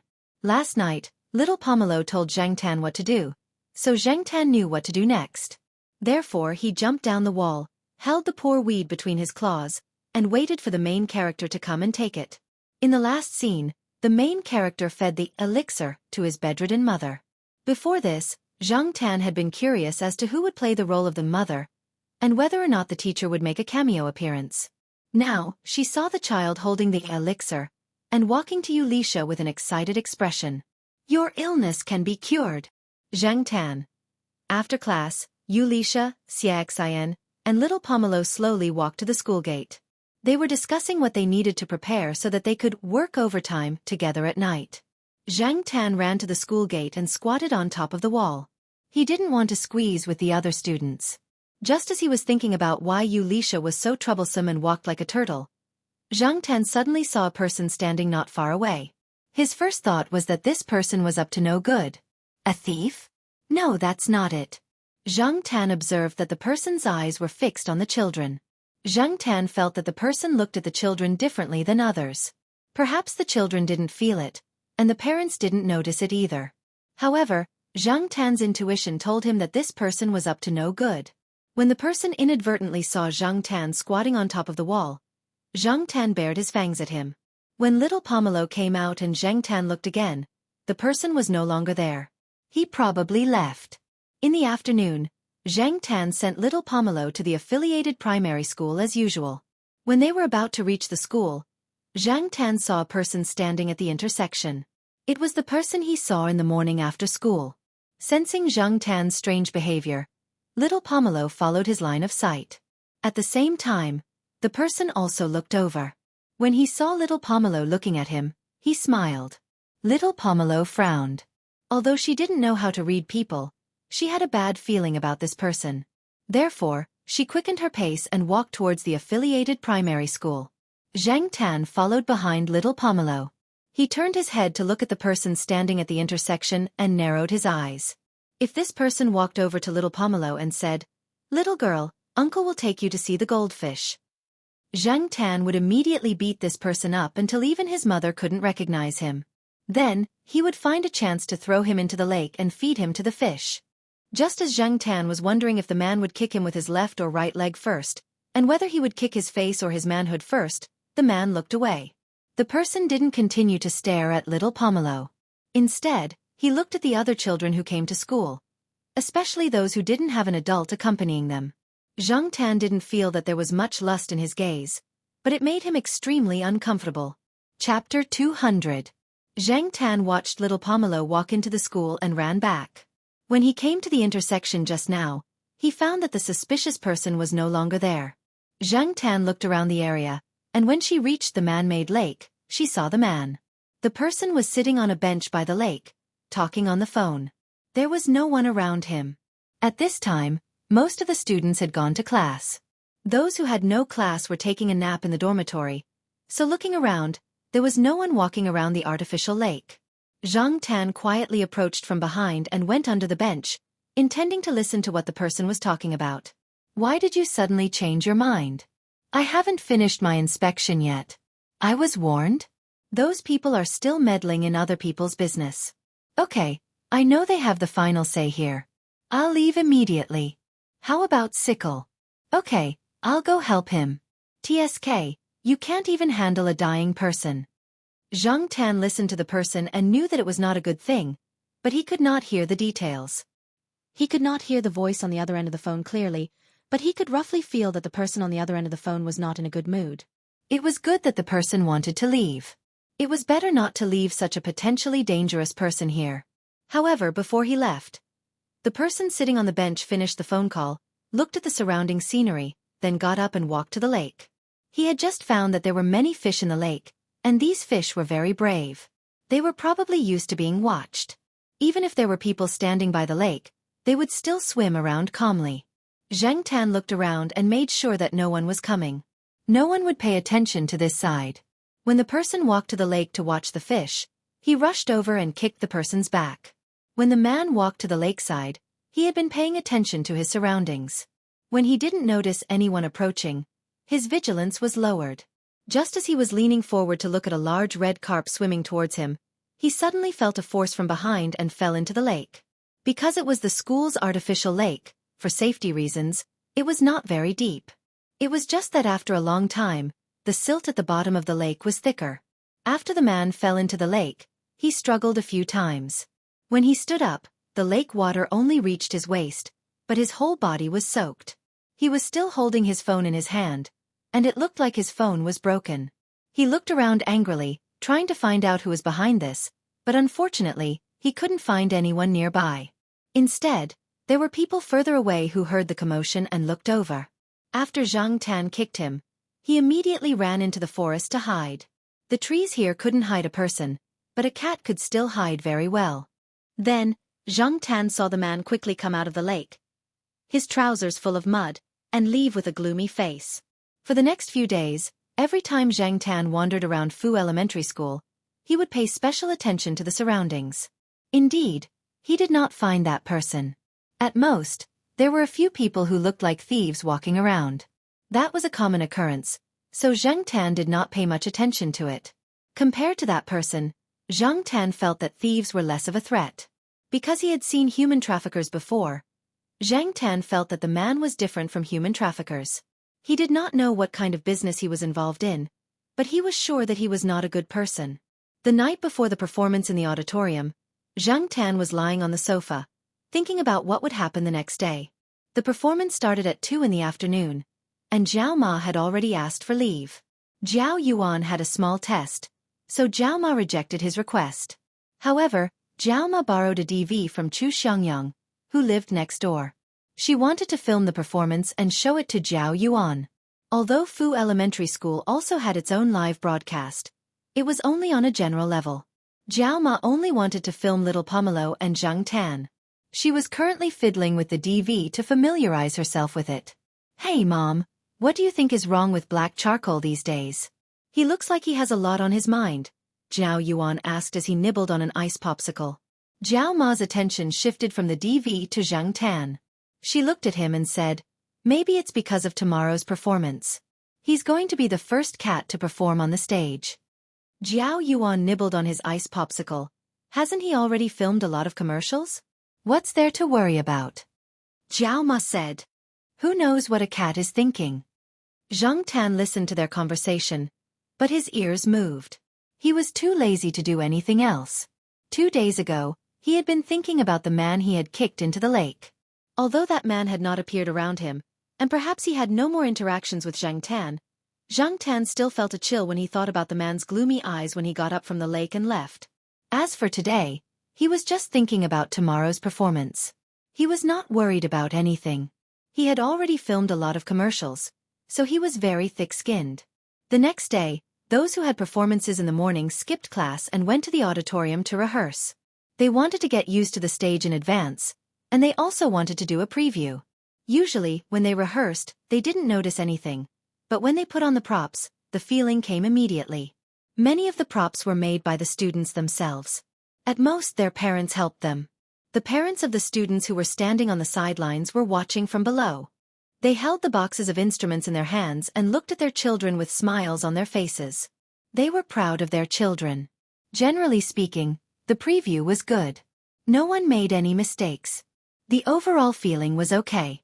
However, when Zhang Tan appeared, some people were surprised for a while. However, the official performance in the afternoon was much more stressful. The audience would be full, which was very different from the empty stage in the morning. Little Pomelo's class performance was the fifth.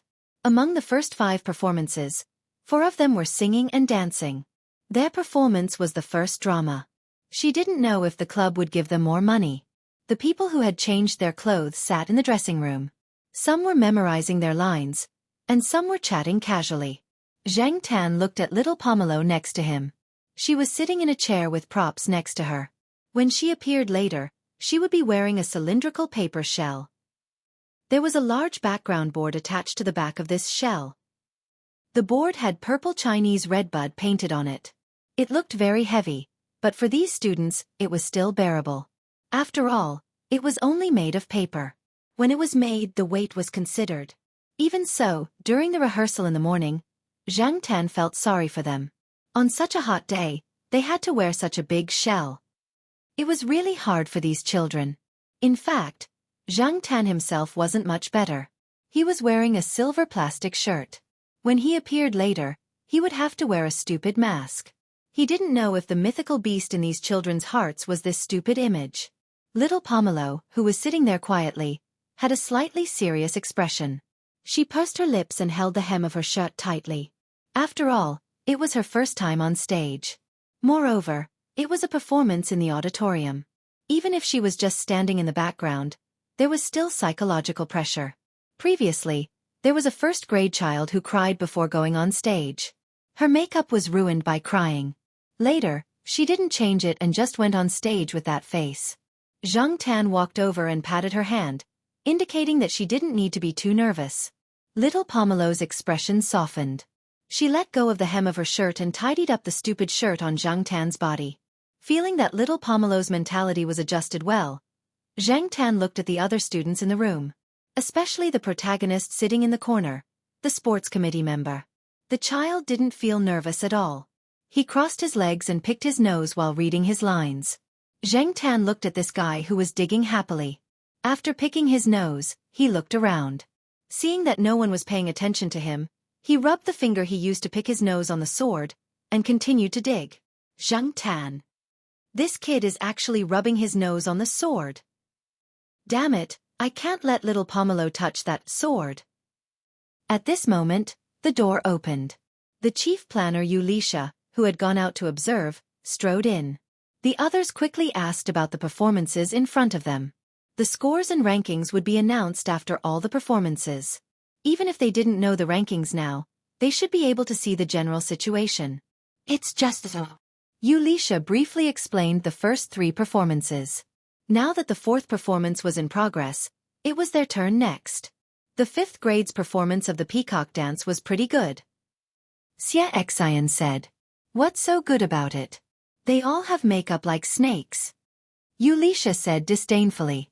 Zhang Tan glanced at Wuxia. This girl was just jealous.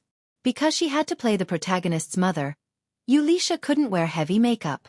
She also had to wear a silver wig and use a walking stick to act as a sickly old lady.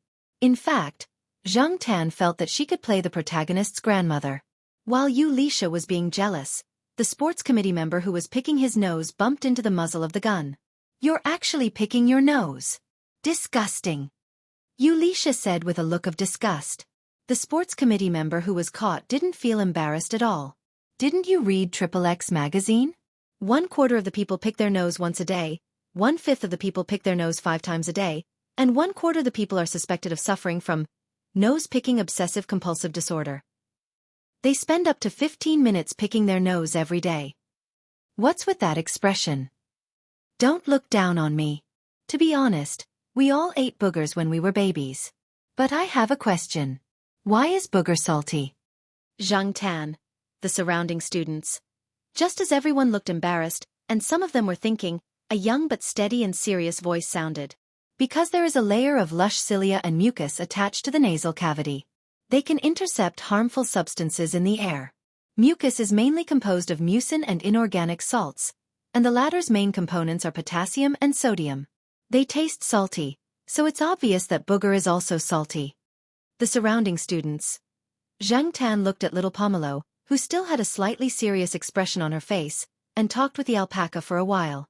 Then he thought, does Zhao Pa at home subscribe to too many popular science magazines? It sounds so profound. The sports committee member nodded and wanted to ask some more questions, but Wuxia hit him with a prop crutch. Hurry up and memorize the lines. Don't forget them and talk nonsense. It's almost our turn. It's just a few lines. Besides, these kinds of lines can be freely expressed at the last minute. The sports committee member didn't care. Because of the sports committee member's interruption, everyone's nervous mood eased a little. In addition, when they entered the arena, the head teacher who was waiting there cheered them on and promised to give them a few bonus books. This also raised the morale of these easily satisfied children. In just 20 minutes, the applause and laughter did not stop, especially the protagonist student. The applause from the audience made this child seem like he was injected with chicken blood. Originally, he only needed to do one somersault before making a move, but when he was excited, he did several somersaults in succession. There were even parents who shouted, "Good!" There was also a student who played the villain monster in a dinosaur suit. Before he fell to the ground, he improvised a little and died more skillfully. It was probably because he saw Ultraman beat up the little monster. The judges sitting in the front row laughed. They are all promising talents. After Zhang Tan appeared, it also triggered a discussion. Hey, there's an animal too. Is it a monkey or a cat? I think it's a cat. Its tail is black, and it has cat ears. Zhao Ma, who was sitting in the audience, was even happier. She said to a few parents who she knew, that mythical animal is also my family. Chapter 201. As expected, little Pomelo's class won first place in the program. There were 3 programs in first place: a song and dance, a skit, and little Pomelo's drama. The judges gave a very high evaluation. This program trained the students' hands-on skills and teamwork. From the props to the background music, everything was done by the students. It also fully demonstrated filial piety, bravery, and harmony between humans and animals. Such comments directly increased the program's score. Harmony between humans and animals was obviously referring to Zhang Tan's performance in the program. Zhang Tan blushed as he listened to the praises. Those people were getting more and more exaggerated. That little girl Wuxia really catered to his interests. She knew that the school wanted to use a program as a role model. In the end, her class's program really became a model representative. The awards and the school's June 1st gift pack of food made the group of children very excited. In addition, it was June 1st tomorrow, and the students of the affiliated primary school would have a day off. It would be strange if they were in a bad mood. After the afternoon performance, they returned to the courtyard. Some parents who sat further away from Zhao Ma in the auditorium saw Zhao Ma with little Pomelo and Zhang Tan. They asked Zhao Ma, "Hey, the one who acted as the mythological beast was your family's black charcoal, right?" This kind of question never stopped. From the moment Zhang Tan left the auditorium until now, his ears were pulled like an airplane. Looking at him, one could tell that he was in a very bad mood. Zhang Tan didn't know if the people in the courtyard who were familiar with Zhang Tan would see him and say, "Look, mythological beast." Damn, just thinking about it made his mood worse. In order to avoid being called mythological beast, Zhang Tan didn't leave the building the next day, which was June 1st. It was a Wednesday. Zhao Yuan had to go to school and Zhao Ma had to go to work. Wuxia rented a CD and asked Xia Xian and little Pomelo to watch an idol drama together. Only Zhang Tan was at home. Little Pomelo wanted to bring Zhang Tan along, but Zhang Tan didn't want to go out, and he felt too bored at home. Leaning on the balcony, Zhang Tan listened to the singing of the birds on the 4th floor. Suddenly, his ears twitched. He listened carefully and then ran to Air Mao's door on the 3rd floor. As usual, Air Mao's door was left ajar. Zhang Tan pushed the door open and entered. In the room, Air Mao and Qin Tao were each holding a bottle of beer and talking nonsense. Qin Tao must have skipped work to come here to play. As long as there were no important matters that needed to be signed and followed procedures, He would just stay in the company and come out to play when he had nothing to do. Seeing Zhang Tan come in, Qin Tao asked Mao, "Why didn't this guy go out for a walk today? Don't you usually run around outside at this time? Maybe he's afraid of being called a divine beast." Mao laughed. "Tell me about it." Qin Tao was very curious about this name. Mao told him what happened yesterday. Qin Tao also laughed. "Isn't it good to be called that? Why are you shy?" "Shy my ass." Zhang Tan should be glad that the term divine beast was still more proper at this time. Qin Tao sat on the chair and crossed his leg. The leg that was crossed was not wearing a shoe. Zhang Tan looked at the shoe on the ground and then looked at the balcony 2 steps away. He raised his paw and hooked the leather shoe and threw it out. The leather shoe drew an arc in the air and then went over the railing of the balcony and fell down. Mao was speechless. F***ck. Qin Tao jumped to the edge of the balcony and looked down. His leather shoe was already lying on the ground below the building. Stepping on the slippers, he ran down to pick up the shoe. Qin Tao complained, "Cats are all narrow-minded." He was a little short on funds recently. Some time ago, he was scolded by his father for not doing his job properly and even had his pocket money deducted. Therefore it was better not to spend money recklessly. If it was 2 weeks ago, he would not pick up the leather shoe that fell down the building. He would buy a new one directly. "Hey, I advise you not to say too many bad things about it," Mao said. "Why?"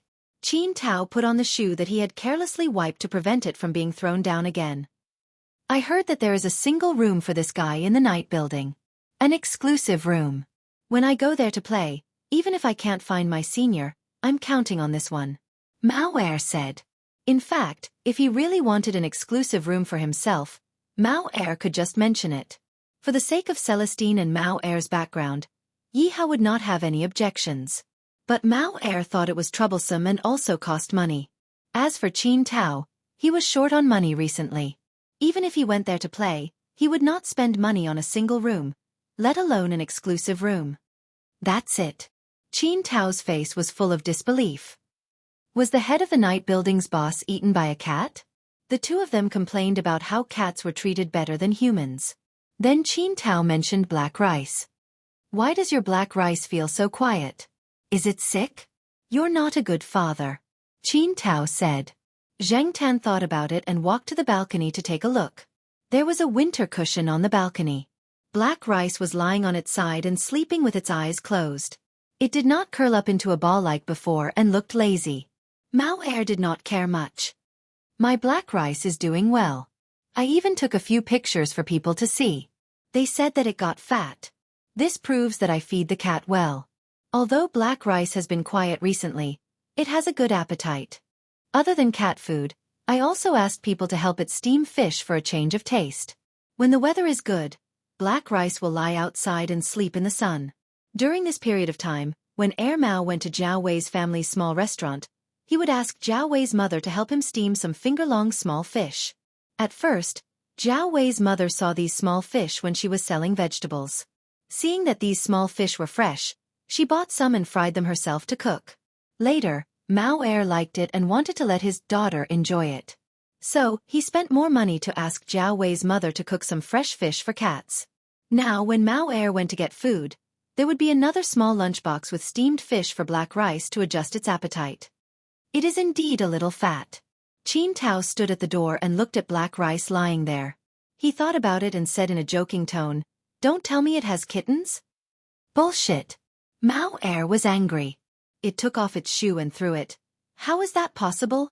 Then, Mao remembered that black rice had not been hanging out with the other cats in the courtyard recently.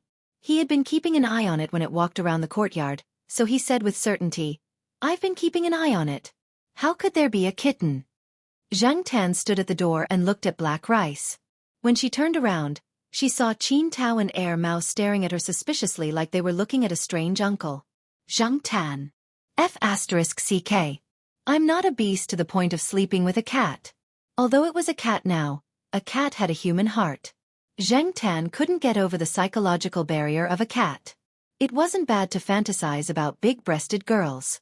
Zhang Tan originally wanted to listen to the two gossip, but now he didn't have the mood to stay. He decided to come here less in the future. Otherwise, if anything happened in the future, he would be blamed for it and it would be hard to explain. When he went out, Zhang Tan saw the automatic feeding machine in the living room. Mao Er was a lazy guy. It ate black rice whenever it wanted. It wasn't strange that it got fat. However, Zhang Tan still felt that something was wrong. 2 days later, after dinner, Zhang Tan was lying on the sofa with Jiao Ma watching a melodramatic soap opera. Mao Er came over. After a simple conversation with Jiao Ma, it found an excuse to drag Zhang Tan away. Zhang Tan was still a little confused. When he went downstairs, he felt that Mao Er, who was walking in front of him, was emitting a dark and oppressive aura. When they reached the 3rd floor and entered the house, Mao Er squatted down facing Zhang Tan. It gritted its teeth and said, "Tell me the truth, you really didn't." Mao Er scratched its head. "Black rice has kittens. Are they yours?" Zhang Tan. F***ck. She really did have them. If yes, waggle your tail.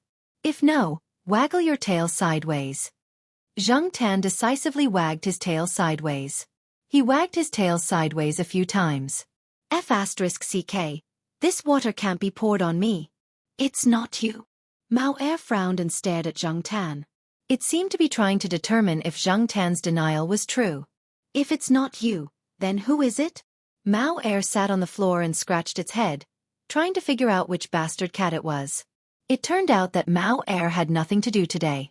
It remembered that Qin Tao said that black rice had gotten fatter recently. It felt uneasy and decided to bring it to the pet center for a checkup and a bath. Mao Er had been lazy recently. Even black rice hadn't been bathed for a few weeks. At most, Mao Er would wash its paws. When it was brought to the pet center for a checkup, the vet told Mao Er that the cat was about 4 weeks pregnant. To Mao Er, this was a bolt out of the blue. Then the vet told Mao Er some things to pay attention to. He told Mao Er that the kitten would be born in a month and to be prepared in advance. Another bolt out of the blue. A month. So fast. Don't they say 3 cats and 4 dogs? How can it be born in 2 months? Mao Er asked. The vet calmly put a booklet on the care of pregnant cats into Mao Er's hands. You misunderstood. Cats and dogs give birth in about 2 months. As for 3 cats and 4 dogs, some say that cats give birth 3 times a year, while dogs give birth 4 times a year. Some say that cats and dogs have different timings. But these are not important. What's important is that you know that your cat will give birth in a month. You have to be more careful. At that time, Mao Er was only focused on listening to the vet's advice. Its mind was still thinking about how to make trouble for the cats in the courtyard. Its mood was really a mess. After buying several types of cat food recommended by the veterinarian, Mao brought the cats back. It sat on the sofa with the book the veterinarian gave it and struggled for the whole afternoon. In the end, it couldn't help but go upstairs and call Zhang Tan down. From Mao Er's point of view, Zhang Tan was the biggest suspect. As a cat's father, it always felt that its own cat was the best. Black rice would definitely not like a cat of poor quality. Among the cats in the courtyard, black rice was the best. Now that the cat denied it, Mao Er believed that the cat in front of it wouldn't lie to it. But if it wasn't this cat, then which bastard cat could it be? Mao Er thought about the cats around it one by one, wondering which one its daughter would like. Huang, the eunuch, was eliminated first. Was it the sheriff? Or the fat guy on the 1st floor? But when it took black rice out, it didn't seem to be very close to those two. No matter what, no matter how hard it tried, it still couldn't prevent it. Zhang Tan looked at Mao Er's confused face and then looked around. Black rice was lying in its cat bed, still lying on its side. There was a book on taking care of pregnant cats and kittens on the sofa. It seemed that Mao Er would be very busy in the future. Leaving Mao Er there confused, Zhang Tan quickly ran away. He didn't want to get into trouble. After all, he didn't do it, so no one could blame him. Chapter 202. Ever since Zhang Tan was called over by Mao for questioning, Zhang Tan didn't go there again. In order to make the people in the villa complex forget about the mythical animal, Zhang Tan didn't go out much for the next few days. Jiao Ma sent the recorded video to Jiao Pa so that he could watch it and have some fun. Later, during the international video call, Jiao Pa mentioned it, saying that their cat was originally a mythical animal, and that Maneki Nico was also a mythical animal. During the international video call, Jiao Ma also mentioned that she was going to take the two children and a cat to the countryside to play during the summer vacation. Jiao Ma's father, Old Master Gu, had mentioned it many times that he missed the children. It was good to go and play. Zhang Tan was lying on the balcony, thinking about what to do at Old Master Gu's place when he suddenly heard a cat meowing downstairs. Meow! Meow! Zhang Tan knew who it was as soon as he heard the sound. However, this guy hadn't come over for a long time. Where was he going to pick a fight today? Peanut Candy was now an adult and was obviously one size bigger than Zhang Tan. It was usually the king of the pet center. Other than its mother, this guy wasn't afraid of anyone. However, in front of Zhang Tan, Peanut Candy still retained some of its childhood habits. From a human's point of view, Peanut Candy treated Zhang Tan as an elder. As for other cats, this guy didn't give them any face at all. Zhang Tan was about to go downstairs to see who this guy was going to pick a fight with when he heard a cat meowing from the balcony on the third floor. The two cats were meowing at each other. Zhang Tan felt that something was wrong. He stuck his head out from the balcony and looked down. Black Rice, who had been lazy for the past few days, was sticking its head out of the balcony and meowing downstairs. Zhang Tan looked at the cat's head on the third floor and then at Peanut Candy, who was meowing excitedly downstairs. F***CK. It can't be. When did these two hook up? Not only did Zhang Tan understand, but Mao also figured it out. A month ago, there was a salon at the pet center. Mao took Black Rice to the pet center for a bath and participated in the salon. He even successfully hit on a pretty girl. Since Black Rice didn't usually run around, it would come over as soon as Mao called for it. Plus, the pet center had security measures to prevent cats from running out, so Mao wasn't too worried at that time. Perhaps that was when they hooked up? Or perhaps even earlier. When Mao went to look for the great aunt, he had left the Black Rice at the pet center. Perhaps they had known each other at that time. Although animals' estrus was mainly affected by hormones, sometimes they had to look at each other. Some people raised a male and female cat for a few years, but they just couldn't get along. Mao looked at the cat downstairs with a gloomy face. He remembered this cat. It was from the pet center. It was called Candy Peanut. He heard that it had replaced its mother as the overlord there. He couldn't just let the cat keep meowing. It wouldn't be good to disturb the people around. Mao went downstairs and unlocked the door. Zhang Tan watched Candy Peanut go downstairs. He hesitated if he should go up to the third floor to see what was going on. However, when he thought about how he almost got caught, Zhang Tan got angry. It was rare to catch Candy Peanut, so he had to teach it a lesson. Translator, Endless Fantasy Translation Editor. Endless Fantasy Translation on the third floor. When Peanut Candy climbed upstairs, Black Rice was already pacing back and forth in front of her house. The moment the two met, they were very affectionate, rubbing against each other. Seeing this, Mao felt even more depressed, and because of this, it found Peanut Candy even more unpleasant. It took out the fishing rod that it usually used to play with the cat and waved it threateningly at Peanut Candy. Candy Peanut saw this and bared its teeth at Mao. Its fur stood up and it growled aggressively. "I'm telling you, get out of here after you're done watching. Don't ever come here again, or I'll beat you to death." Mao waved the plastic rod in its hand and pretended to hit it. Candy Peanut growled even louder. When Zhang Tan went in through the half-closed door, he saw the man and the cat staring at each other as if they were enemies. Black Rice was calmly squatting at the side, as if it was confused about why the two were acting like this. Glancing at the man and the cat in a deadlock, Zhang Tan walked over. Couldn't the two of them have a calm discussion? Peanut Candy's IQ wasn't low among cats, and she had fully inherited her parents' strengths. She had been in contact with people for a long time, so she could understand some of their words. However, she was still young, so she wasn't as experienced as her parents. Otherwise, she wouldn't have directly confronted Mao here. Seeing Zhang Tan come in, the deadlock eased a little. Candy Peanut walked to Zhang Tan's side and meowed. Zhang Tan narrowed his eyes and slapped Candy Peanut. This kid's good deed almost got him into trouble. Candy Peanut was a little confused by this slap. Its eyes were full of innocence. "Meow. Meow my ass. You're still pretending to be innocent." Another slap. Candy Peanut dropped its ears, shrunk its head, closed its eyes, and obediently squatted there to be slapped. In fact, Zhang Tan had held back a lot when she slapped Peanut Candy. At most, she had used a little more force than when the sheriff and the others were playing around. With Peanut Candy's tolerance, this little bit of force was nothing to it. Perhaps it also knew that the black cat in front of it, who had watched it grow up, wouldn't really hurt it. Seeing the situation in front of it, Mao was even more depressed. He didn't close the door just now because he wanted to threaten and scare this naughty cat to test its courage. It would be best if it could back off and never come back again. He didn't expect this guy to be so fierce. It wasn't afraid of him at all and even looked like it wanted to fight. At first, Mao sighed in its heart.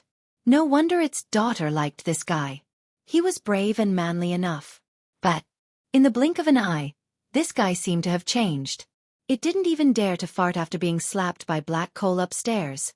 Even its claws were retracted. Was this King illegitimate child? Black Coal, is this guy your son? Mao sat on the sofa in the living room, twirling the plastic stick in its hand as it asked. Zhang Tan glanced at Mao angrily. T. Why are you blaming me for everything?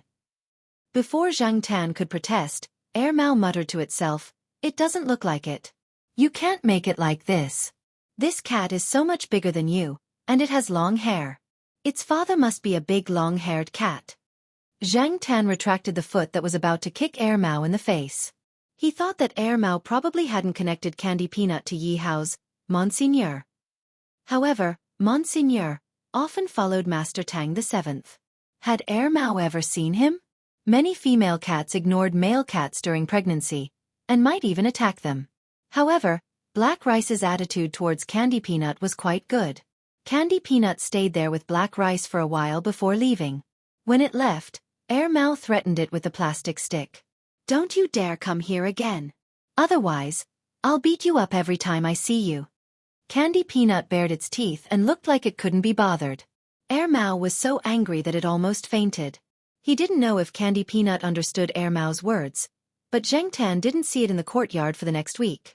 Mao didn't let Xiao Gua and the others know about this at all. It was probably afraid that Xiao Gua would come and snatch the cat. Now, Xiao Gua and Li Yuanba's cat mother, Li Yan, were getting closer and closer. They were already discussing marriage and becoming a family. Candy Peanut and Li Yuanba had already lived in the pet center and treated it as their home. Therefore, Candy Peanut was also Xiao Gua's. Mao was afraid that Xiao Gua wouldn't snatch the big cat, but the small cat. In addition, Mao was still angry at Candy Peanut and Xiao Gua, so it kept the matter a secret. During this time, it took Black Rice to another pet hospital for a checkup. Because Black Rice had been pregnant for more than 6 weeks, in order to better understand Black Rice's condition and see if there was a possibility of a difficult birth and a cesarean section, it performed abdominal palpation, B-mode ultrasound, X-ray, and other analysis. It was confirmed that everything was fine. It also checked the number of kittens. There were only 2. It was said that when a cat was pregnant, it should be avoided to take it to other places. Even if it was in an animal hospital, the virus that might exist there could be very dangerous for it. Mao decided not to take Black Rice out for a while. The veterinarian saw Mao's hesitation and comforted it. It was just a cat giving birth, not a human. There was no need to make it so complicated. Most female cats could solve the birth problem by themselves. At most, they could help by the side. After asking about some things to pay attention to, Mao decided to behave before the kittens were born and not run out often. Mao also called Celestine, Qin Tao, and his brother Wang Bin, one by one to inform them. Don't come to my place if there's nothing important. If there's anything, just call me directly. According to the recommendation in the brochure, Mao bought a nest with a roof. This kind of nest could block out the light and make the cat feel safe in a dark environment. But Black Rice didn't like it and still wanted to stay in its original nest. Mao moved Black Rice's nest to the study room. The study room in the house was not used much anyway. The second bedroom was full of the landlord's things and the door of the second bedroom was basically never opened. Mao usually used the study room to store food. Now, it simply cleaned it up. When the curtains were closed, it was still dark. Black Rice looked at it and didn't object. One day, when Zhang Tan was walking outside, he met Mao, who went to Jiao Wei's restaurant to get food. Mao mentioned it to him. Black Coal, you see, there are only 2 kittens. I thought there would be more. I used to know a person whose cat gave birth to 6 kittens. Mao sighed and felt lucky at the same time. It was better to have fewer kittens. Hearing this, Zhang Tan couldn't help but remember that Li Yuanba only gave birth to 1 kitten, Peanut Candy. Was it because of the Monseigneur's special genes that he couldn't give birth to too many kittens? However, quality was more important than quantity. Zhang Tan believed that with the special genes of the Monseigneur, even if it had been diluted for 2 generations, it wouldn't be too bad. Besides, Li Yuanba was so strong, and black rice was not simple either. This family of 3 generations of cats, were they going to dominate Chuhua City in the future? Hey Black Coal, what do you think the 2 kittens should be named after they come out? Mao said as it grabbed the leaves of an unknown plant in the flower bed. Name? Zheng Tan thought for a while. Black rice. Peanut candy. Just call them peanuts. Mao also thought of peanuts, but it felt that when it mentioned peanuts, it would think of the 2 kittens' father, Peanut Candy, and it didn't feel good. We can't call them peanuts. Just call them Demi and Xiaomi. I just don't know what the kitten's fur color will be. I hope it will be more like black rice. Mao looked expectant. Chapter 203. Zheng Tan was lying on the bamboo mat sofa in the house. He yawned, turned around, and looked at the calendar hanging on the wall in the living room. It was July today. Little Pomelo and Jiao Yuan were busy with their final exams. Summer vacation was coming soon. In order to have a better summer vacation, they were all working hard to get good grades. As for the college entrance exam, it was already over. Zhang Tan saw Zhong Yan at the construction site when he went out for a walk 2 weeks ago. Zhong Yan seemed to be in a good mood, so he must have done well. Perhaps this was the first time he had taken the exam so easily. He didn't have to hide his abilities or worry about other things. He just had to do his best. At the end of June, the college entrance exam results were out. Zheng Tan didn't go far these days. He was basically hanging around the school. A few families in the building knew that Mao's black rice was going to have kittens. However, cats were not like dogs. They were very cautious of people. Nobody went over often. They only bought food for black rice occasionally. Jiao Ma was the same. She would buy food and send it over every few days. Zheng Tan had only been there once recently, and it was with Mama Jiao. Black rice's condition was fine, but Mao was not. This guy was neurotic and had dark circles under his eyes. Zheng Tan didn't know what he was worried about. If his wife gave birth in the future, would he be worried for 10 months? Celestine and Qin Tao came a few times, but they didn't enter the house.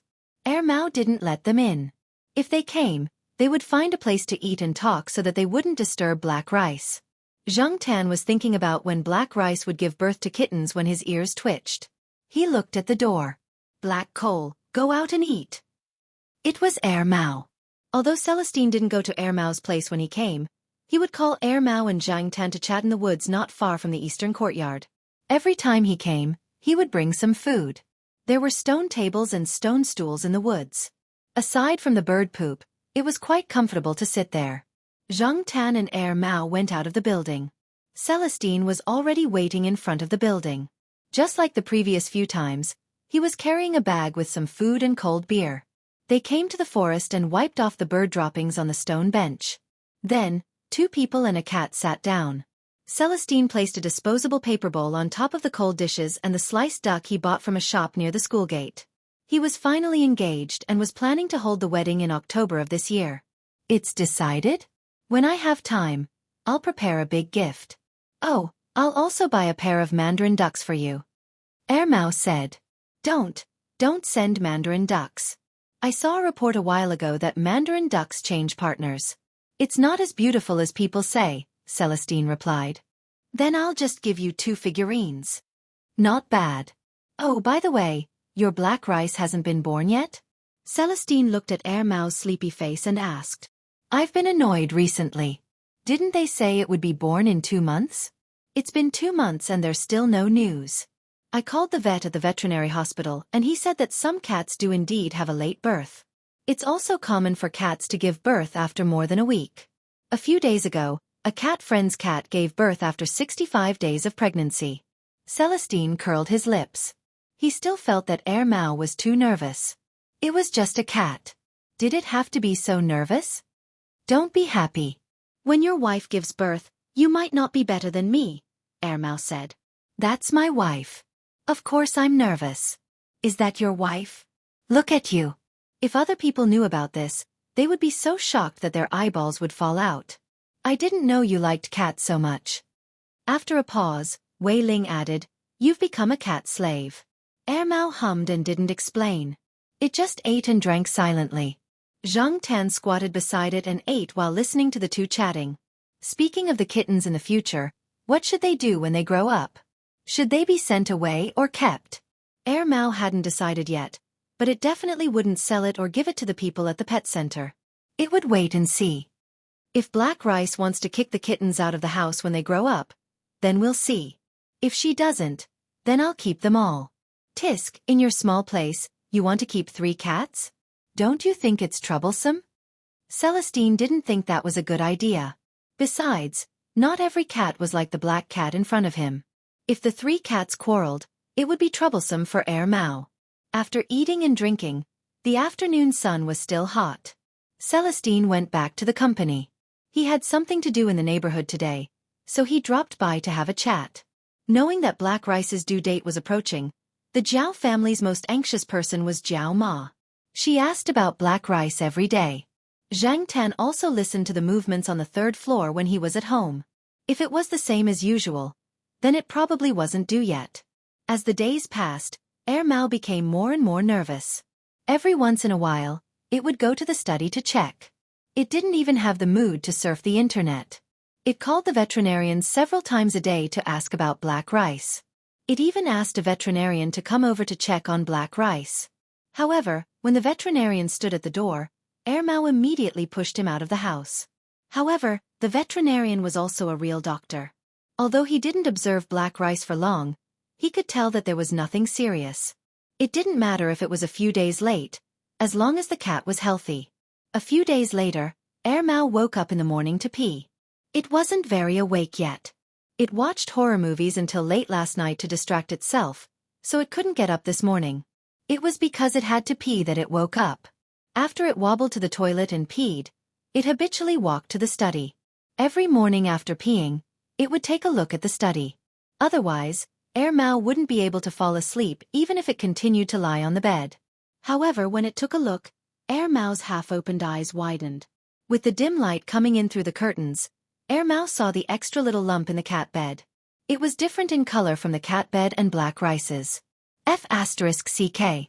Ermao was completely awake. It carefully approached the cat bed. Just as it took a step, it thought of something and retreated quietly. It ran back to the room to take out a pair of gloves it had prepared in advance and came to the study again. Black Rice was probably tired and was lying there sleeping. When it noticed Ermao approaching, its ears twitched and its eyes opened a little. It looked at Ermao and went back to sleep. It wasn't like other cats that were unusually vigilant towards their owners. This made Ermao very happy. It was indeed its daughter. Ermao reached out its hand to touch the kitten. Seeing that Black Rice didn't have any other reaction, it boldly picked up the kitten and carefully looked at it. It didn't have any missing arms or legs and looked very healthy. Its 2 soft, fluffy little ears didn't stand up either. It was said that it would only stand up after 3 weeks. Its eyes didn't open either. It had to wait for a week. This was a tri-colored cat. The black and yellow fur on its back covered a little more area, but its belly was more white. Ermao didn't know how to tell the gender of a cat, let alone a kitten like this. However, it was said that tri-colored cats were mostly female. Well, Black Rice had a daughter. After carefully observing the small lump in its palm, Ermao remembered that there should be another one. It gently put the kitten down. He read in a book that if a kitten had a human scent, the big cat would feel unfamiliar and wouldn't feed it. It might even bite the kitten to death. Therefore, Ermao prepared gloves in advance. One was to prevent his scent from leaving on the kitten, and the other was to prevent his germs from spreading to the kitten. After all, he didn't pay much attention to personal hygiene, so Ermao felt that it was better to be careful. When it put the kitten down, Ermao gently rubbed the kitten against Black Rice. Even if there was a scent, it would be fine as long as it had the scent of the mother cat. After putting down the tri-colored kitten, Ermao looked at the nest. He didn't notice it earlier, but now he realized that the second kitten's fur was similar to Black Rice's. They were both black and white, but there was a slight difference in the black and white patches. Mao gently picked up the kitten. This one was also very healthy, but, looking at the kitten's face in front of him, Mao's mood suddenly worsened. This black and white kitten had a black mole on the side of its mouth. Peanut also had a yellow mole on the side of his mouth. The only difference was the color. However, when Mao looked at this little kitten, he would think of this little kitten's bastard father. Although he didn't want to see the mole beside the kitten's mouth, Mao still carefully put the kitten back beside Black Rice. After stroking Black Rice for a while, Mao prepared to leave. When he got up, he remembered that he wasn't there when Black Rice gave birth last night. He didn't know which one was born first. Then which one was Rice. Looking at it, Mao felt that the two were about the same size. He couldn't judge them based on size. Thinking about the mole beside the black and white kitten's mouth, Mao decided that this one was Little Me, and the tricolored one was Rice. After making up his mind, Mao looked at the black and white kitten that was drinking milk. He thought to himself, "Why do you have an extra mole? It would be great if you didn't have a mole. Why don't you learn from your father?" After leaving the study, Mao was still excited. He looked back at the study. He heard that kittens were more afraid of light when they were born. The curtains in the study were drawn, so it should be fine. Zhang Tan heard the unusual movements in Mao's room that day. Usually, Mao would still be sleeping at this time and wouldn't be as diligent as it was today. He guessed that the kitten was born. However, he only went downstairs with Jiao Ma the next day to take a look. Jiao Ma didn't go into the study either. She just looked at the door. Black Rice was still very wary of anyone other than Mao. Even Zhang Tan couldn't get close to the cat's nest. Whenever he did, Black Rice would growl. For a short period of time, Black Rice wouldn't let the two kittens out of its sight. They basically only moved around the cat's nest. Mao moved the kitten's bowl to the study so that Black Rice wouldn't walk around. At most, Black Rice would poop or take a walk. Black Rice would only leave for a short period of time, but it wouldn't go too far. When he saw the mole on the black and white kitten's mouth, Zhang Tan was overjoyed. The mole was so accurate. It was just like its father. Little Pomelo and Jiao Yuan also wanted to see the kittens, but Jiao Ma said that they should wait for a while. It was better not to disturb them now. When Zhang Tan followed Jiao Ma to see the kittens again, a week had passed. The two kittens looked much stronger than when they were born. Their fur was also thicker. Their eyes were open a little, but not completely.